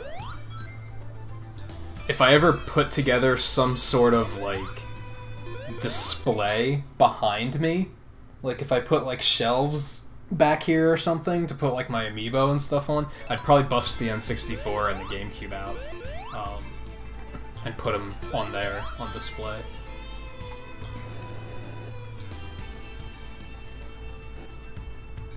Probably the controllers, too.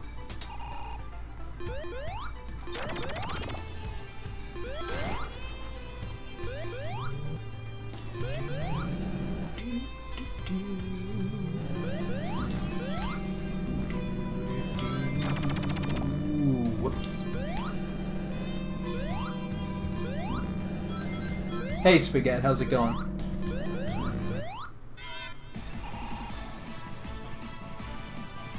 A Nintendo fan, welcome back again. I don't really need this, but give me the freaking thing.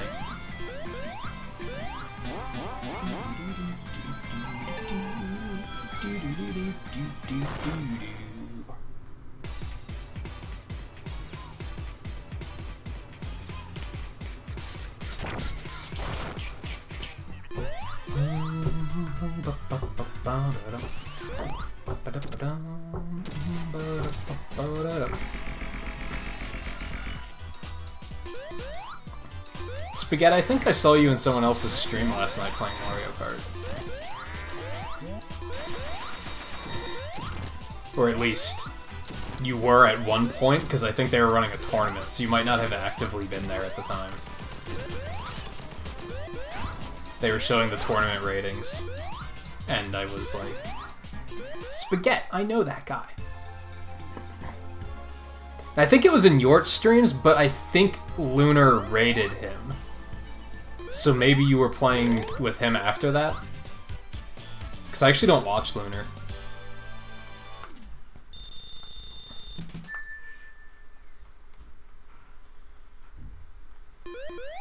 Yeah, I kind of wish, like I said, I went through a phase in, like, my teenage years where I was like, oh, I guess I have to outgrow gaming at some point, because that's for kids, right?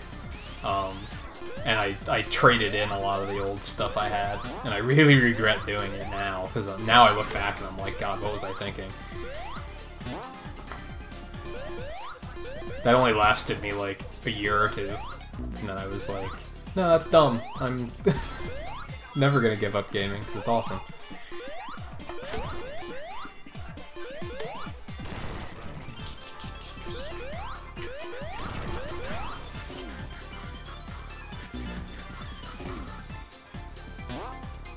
Yeah, I didn't have very many games for the Genesis. I think I basically only had Sonic 3 and Knuckles. I can't immediately think of any other games I had. But I had Sega Channel as a kid, so like I didn't need other games. And then I had a Game Gear, and I think I had all but like one Sonic game for that thing. So I regret trading those in too, because that was quite a collection.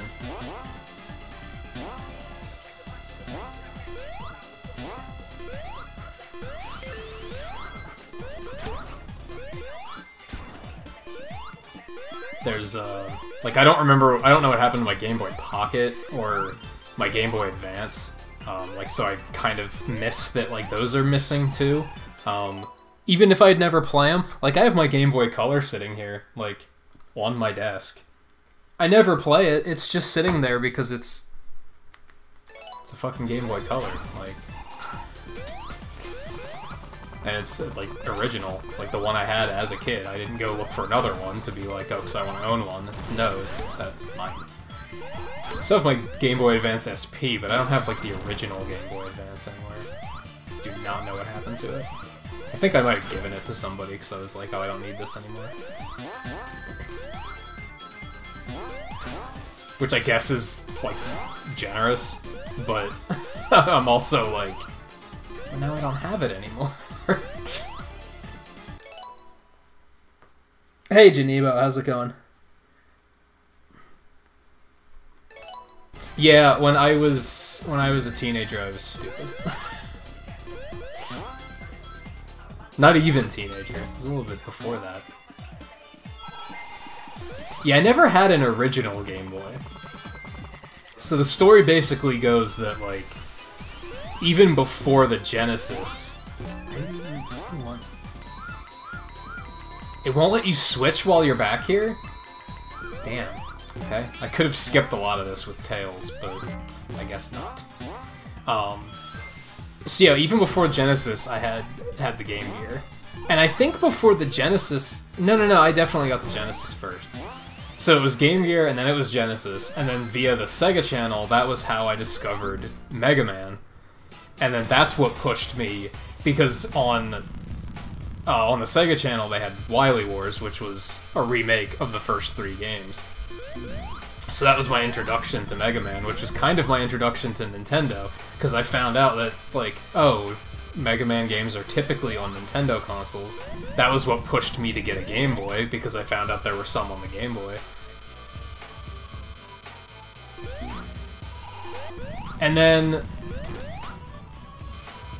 I guess that was basically it until, like, that was when I then started to be like, oh, I guess I need to, like, outgrow gaming at some point, right? But then when I hit middle school and actually met friends that, like, had the same interests I did, and they were all into the N64. So then I got an N64, and then I've, like, been Nintendo ever since. Also, yes, I made a stupid move on this boss and lost Mighty.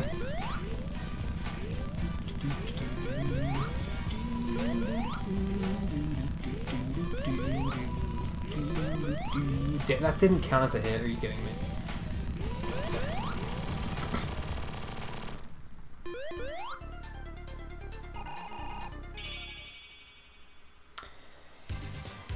Yeah, I'm really gonna have to figure out that script. I thought I turned that off, actually, until I could figure it out. Now it's off.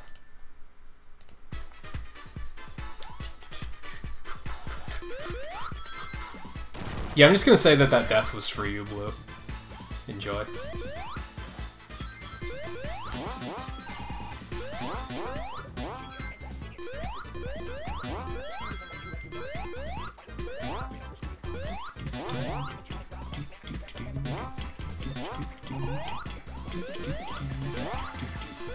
It's kind of funny that I'm having trouble with that script, because when I heard about it first, I heard about it like weeks ago, and I talked to Dan about it, and he said he couldn't get it to work. But the problem that he was having is completely different from the problem I'm having. Like, how does that even happen? His problem was it never stopped. It never stopped listing that people had ranked up. Like, it just spammed it like every time they spoke. It's not doing that for me. It's just not properly showing their username.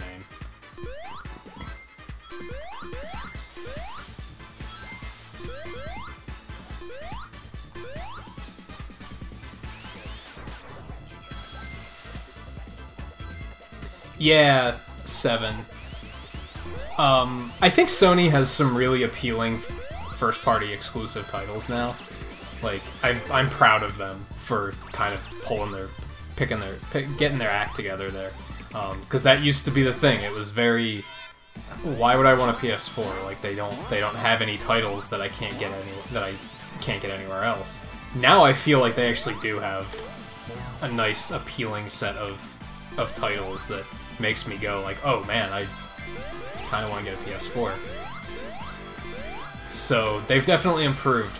Meanwhile, Microsoft, I feel like they don't have anything. Like, I see absolutely no reason to own an Xbox.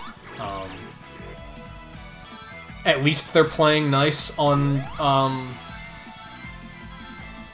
cross-platform play, which Sony isn't doing. So that's something, I guess.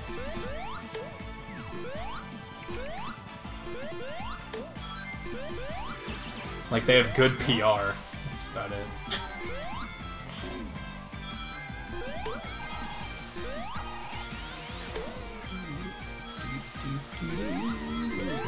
I'm definitely in, like, gotta go fast mode right now. But...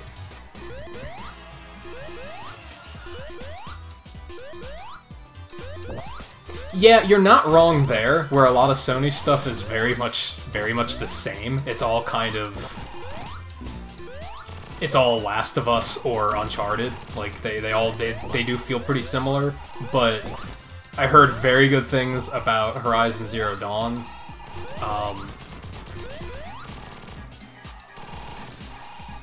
That... I feel bad because I can't remember the name of it. That game they revealed at E3 that takes place in China, with it's like the samurai game, that looked really good. And it had a really nice art style. Maybe not art style, but like presentation.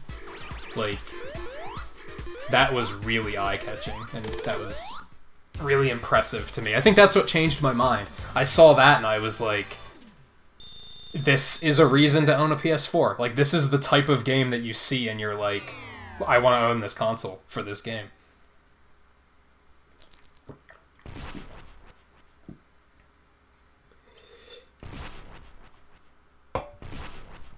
There was something else they showed at E3 that I was like, yeah, that's a reason to own a PS4. Like, that looks good. I don't remember what it was, though. Which is maybe not the best sign. Yay, now time for the worst stage in the game.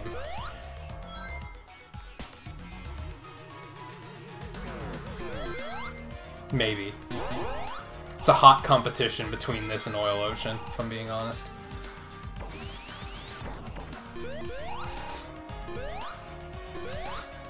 Good news is, I guess, I don't really have to make sure to keep super forms ready for the final boss. That's not as necessary as it used to be.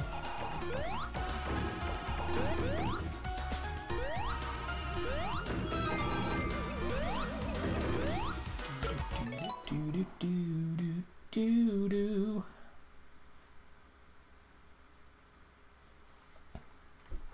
Music's okay. It's not enough to make me forget that it's kind of a boring stage.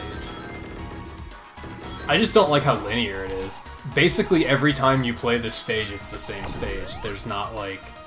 Notice how in all of the other stages, I had a lot of moments of, like, hey, maybe I should go up that way this time. I can't do that in this stage. Like, there's very limited exploration in this stage.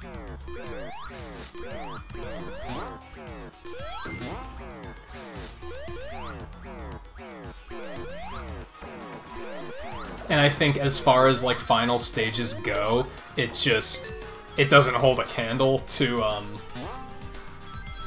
Death Egg in Sonic and Knuckles.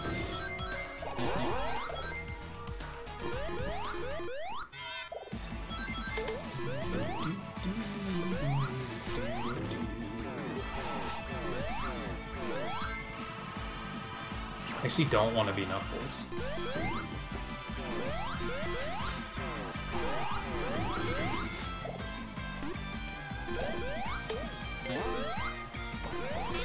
Let's try very hard to not die here. So you can definitely get crushed in that area. And then that doesn't end well. Anyway. What else was, yeah, like... I kinda get what you mean in regards to the pay-to-play online. Sometimes I get triggered when people say, like, complain that Nintendo's going pay-to-play online, because one, their pay-to-play online is very affordable. It's freaking $24 a year. Like, that's crazy. And it's confirmed now that the free-to-play games you're not going to need it for. You can still play Fortnite without paying for the online service. We're gonna get stuff like the Virtual Console. I feel like it's going to be worth it. And at $24 a year, they don't have to try hard to make it worth it. This part of this stage is terrible. There we go. And I think what really annoys me is that Microsoft and Sony have been charging way more for online for like a goddamn decade, and nobody's complained at all. So now all of a sudden people are like, oh, how dare Nintendo take away our free online. It's like, you weren't playing Nintendo's online anyway, because nobody bought a Wii U, so why are you complaining that they're taking away the free online that you weren't using? You can't complain about something like that. I gotta clarify, I'm not saying that this is what you're saying. I do understand, like, the basic reaction of, like, oh, I don't really love that they're charging for online. That's completely understandable, especially when they haven't been for so long.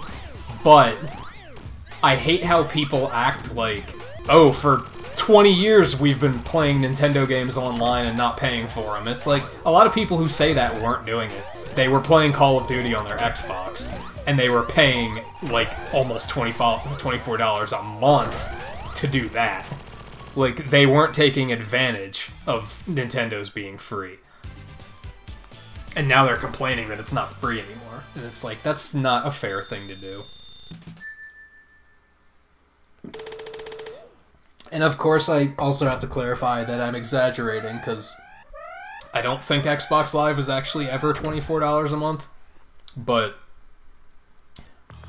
that and PlayStation Network are both more expensive, and, like, nobody's really complained about that at all. They've let Sony and Microsoft get away with that for a decade, and now all of a sudden Nintendo's doing it, and they're like, we don't like this. Like, really?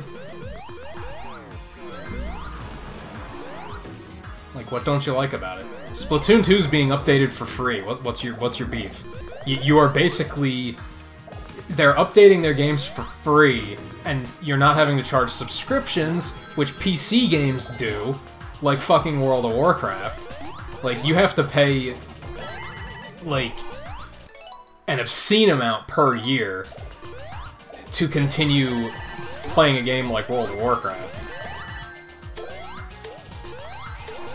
to fund their updates.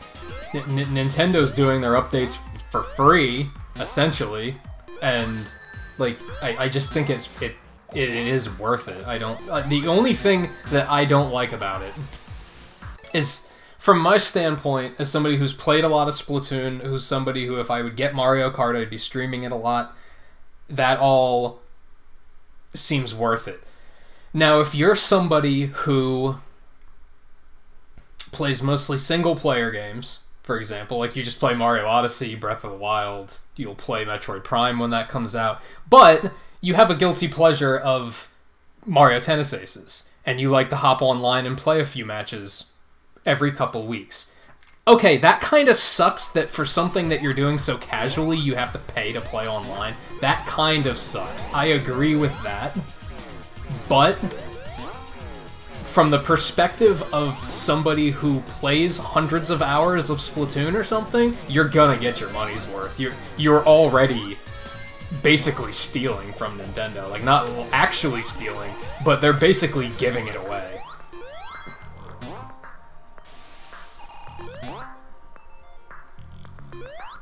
And we know that Splatoon is going to continue getting updates for the rest of the year.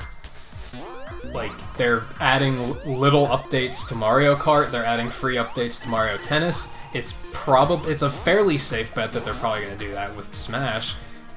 A lot of people are, like, I kind of get bothered when people are, like, already talking about DLC for Smash because the game's not even fucking out yet. But if they do DLC for Smash, it wouldn't surprise me if it's free now, because then they're going to be charging for online play. Why would they charge for online play and the DLC? They're probably not going to do that. It's probably not going to be paid again. Because of the fact that paying for online is going to afford them the ability to offer it for free.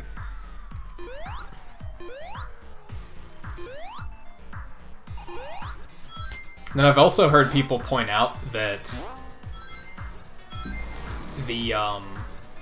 one of the reasons they might be doing paid online is to make it a healthier environment, which I think makes a lot of sense. Their logic is probably, if you have to pay to play online, these people, like the ones that are hacking in Splatoon 2, aren't going to pay to continue hacking. And if we ban them, they're not just going to buy it. They're not just going to buy another account, because why would they? Now, that's not foolproof, but I think that will help to an extent.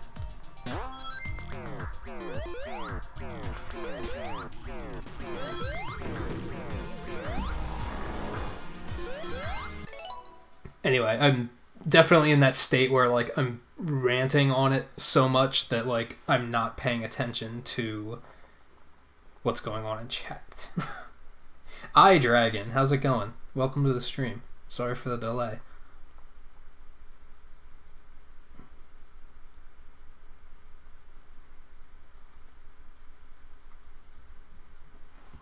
I don't think Nintendo's making their online paid because they're not making enough money. If anything, their latest financial briefing showed they're making money hand over fist. I think it's a self-defense thing. Like I said, I think it'll make for a healthier environment because they can. It's a good way to control just like who can play a game.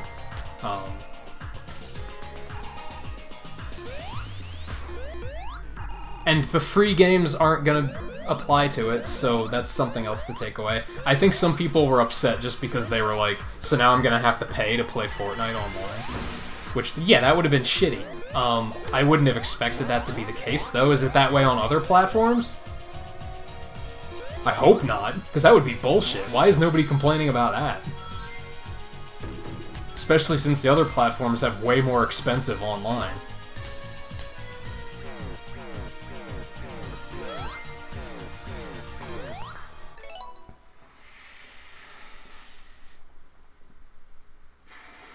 Would I want a Splatoon 3? I mean, eventually.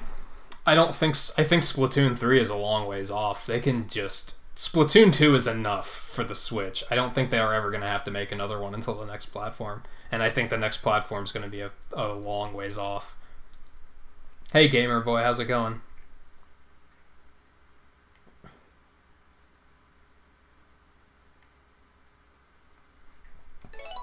Yeah, like I said, I understand the basic idea, and, like, I even understand why, like, there's probably a lot of kids that aren't happy with it, because kids don't have, like, now they have to ask their parents not only to buy the game, but buy the subscription to play online. And that makes it a harder bargain, so, like, I get that. I just don't like how, like, people were fine with this with Call of Duty games for how many years on other platforms, and now all of a sudden it's a problem here. People, like I said, people act like Nintendo's taking something away from them when it wasn't something they were using anyway.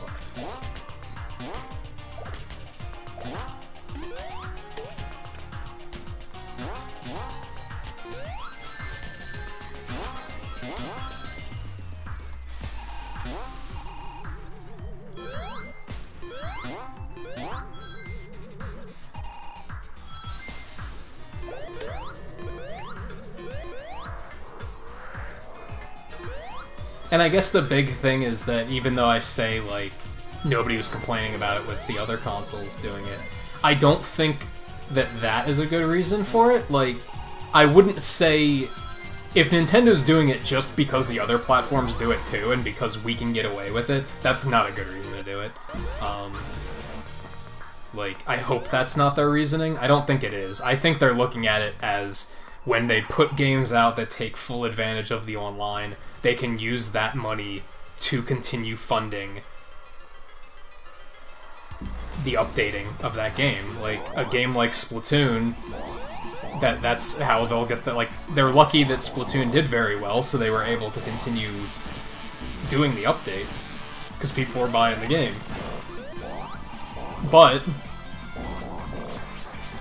look at it from the perspective of ARMS. They were trying to do free updates for ARMS, and they did do free updates, but eventually they had to call it quits because nobody was buying ARMS. So they were putting development time into that and not seeing any extra money from it. So that's the sort of thing that the subscription will allow for, is it'll allow them to update games and perhaps even make games that they might not make otherwise because of money.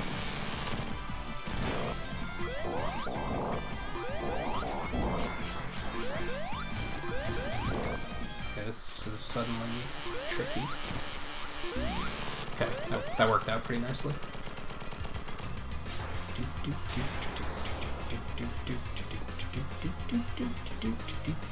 Did I even have all of the characters alive for this? That's pretty cool.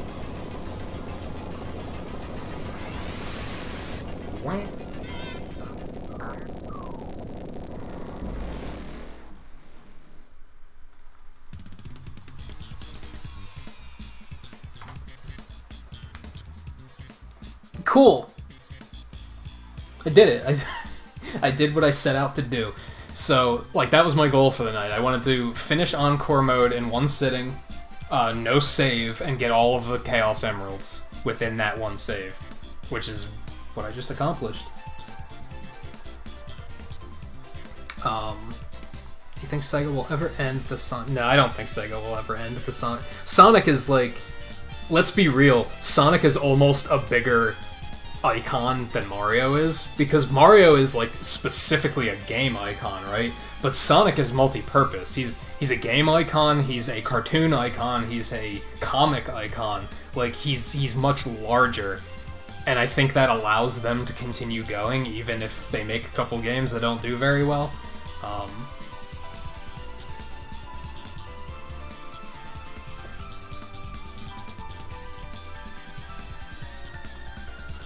And then Gamer Boy.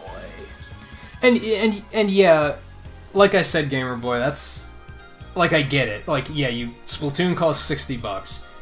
You pick up Splatoon 2, and then you also have to pay a subscription to play it. And that does kind of suck, especially from a kid's perspective. But that's the way it is. Like, other games have been doing that for so long, and that's not to say that that makes it okay. But my point is, like, why haven't people been complaining about this before? Because for literally a decade, people have been obsessed with Call of Duty on PS4 and Xbox, or PS3 and 360. They had to do the same thing. They had to buy a game for $60 and then pay their way more expensive online subscription fees just to play it online, and everybody was perfectly okay with that. Nobody complained. I mean, or if they did, it wasn't as vocal as this Nintendo thing is now. And I think that's kind of unfair. I mean, like, it's very much a, yeah, I understand where people are coming from. I understand why they're not necessarily totally happy about it. But, I just look at it from multiple perspectives like that and play devil's advocate. And then, yeah, with what you said with Fortnite, they've said that the free-to-play games aren't going to require the online service. So if you get a Switch, you download Fortnite, you don't buy the online service, you can still play Fortnite online. You can still play Paladins online. Warframe, once that comes out, you'll still be able to play that online, because they're free-to-play games. So they have confirmed that, which is good. I don't know if that is how other platforms work. I would hope that's how other platforms work, because that's complete bullshit if you have to buy, like, a $400 or $500 game console and a $60... or yeah, not a $60 game, because it's a free-to-play game, and then download this game to play with your friends, and you still have to pay their online service to do it. Like, that's really shitty, and if people aren't complaining about that, they should be complaining about it. If it is in fact a thing, I don't know. Somebody with a PS4 or an Xbox One would have to confirm that for me.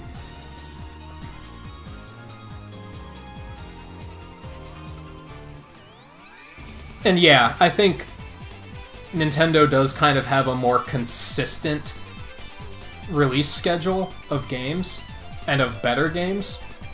They don't depend on third parties as much. The third parties are finally on board with the Switch, which is really good and really helping them, but they also don't depend on it, which is really good.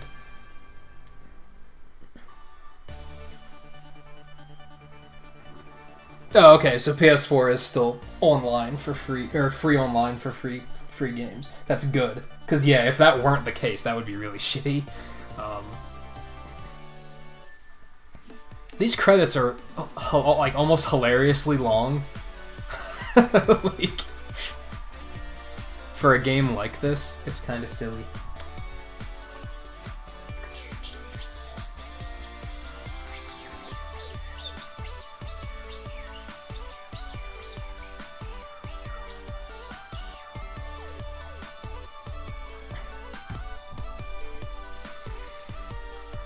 Whoops. Yeah, I think I want to say that parents would be fine with 24 a year.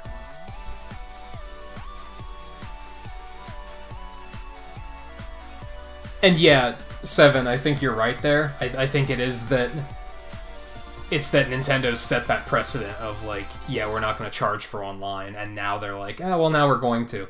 So yeah, I think there are definitely some that are that's what it is for them. They're like, oh, what happened to the precedent of not charging for online? However, I'm playing devil's advocate here and saying some of those people probably weren't buying Nintendo consoles anyway, so they're complaining about something that they weren't taking advantage of.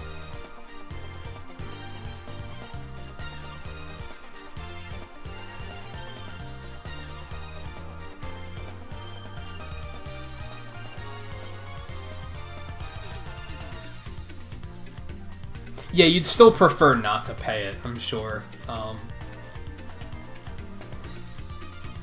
I think the tricky thing...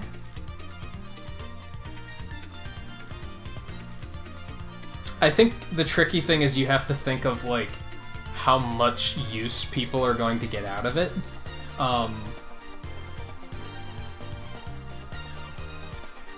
Because, like, some people aren't going to use it as much as others, but you have to think of the people who play dozens of Splatoon hours a week. they're definitely getting their money's worth out of that. Like like all things considered, they should probably be paying more, but they can't charge more the more you use it. That doesn't make any sense. And yeah, there you go, Coulter, with Blue posting it up there. Just let me know what your Switch username is in case like a bunch of people send invites, and then I know which one is you.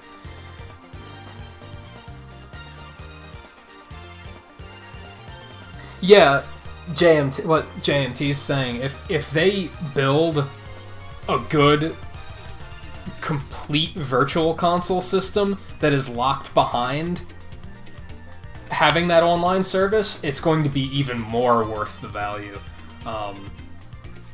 My hopes are pretty high there that they are going to do that, that they're going to put a lot, like, that's going to be the new virtual console, is you're basically just going to, yeah, like JMT said, you're going to basically be subscribing to a Netflix-style service that is the virtual console. And they're going to bundle that together with the online play, and at that rate, $24 a year is insanely low. But that's all based on speculation and what I think they should do.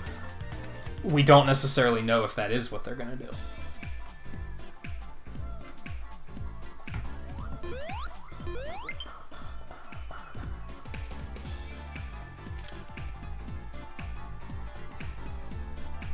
Okay, yeah, let me toss 100 pixels at everyone as a thanks for being here. Thanks for tuning in. Thanks for hitting the likes. It's kind of funny, since the beginning of this stream was like really slow, but it turned out to be like a pretty strong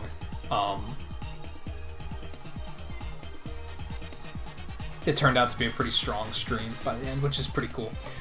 There's a secret final boss, but it's not in Encore mode. It's only in Mania mode. They didn't add a new final boss to Encore mode for some reason. I'm not sure why. That only took 2 hours, too. That's a pretty solid... It's a pretty speedy run. I never really thought I'd be doing the game that quickly. Cool. I completed what I wanted to complete. So sadly with that, I think we are going to call it a night, but please stay tuned, because I'm definitely going to dig up a raid target. And we'll do the raid thing, especially since we have a nice number of people here. So I just have to figure out who we're raiding.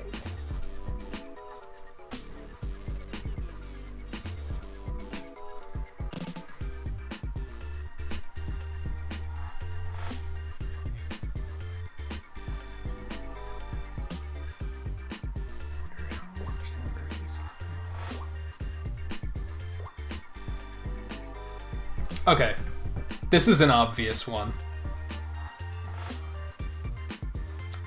Because I don't get the chance to raid this guy very often, so we're gonna go with this one. Because he's usually not live this late. On that note, he might not be going much longer, but that's okay. We're still gonna hop in, say hi, leave some support. I actually don't get to tune into his streams as often as I'd like to, but I do enjoy myself whenever I do.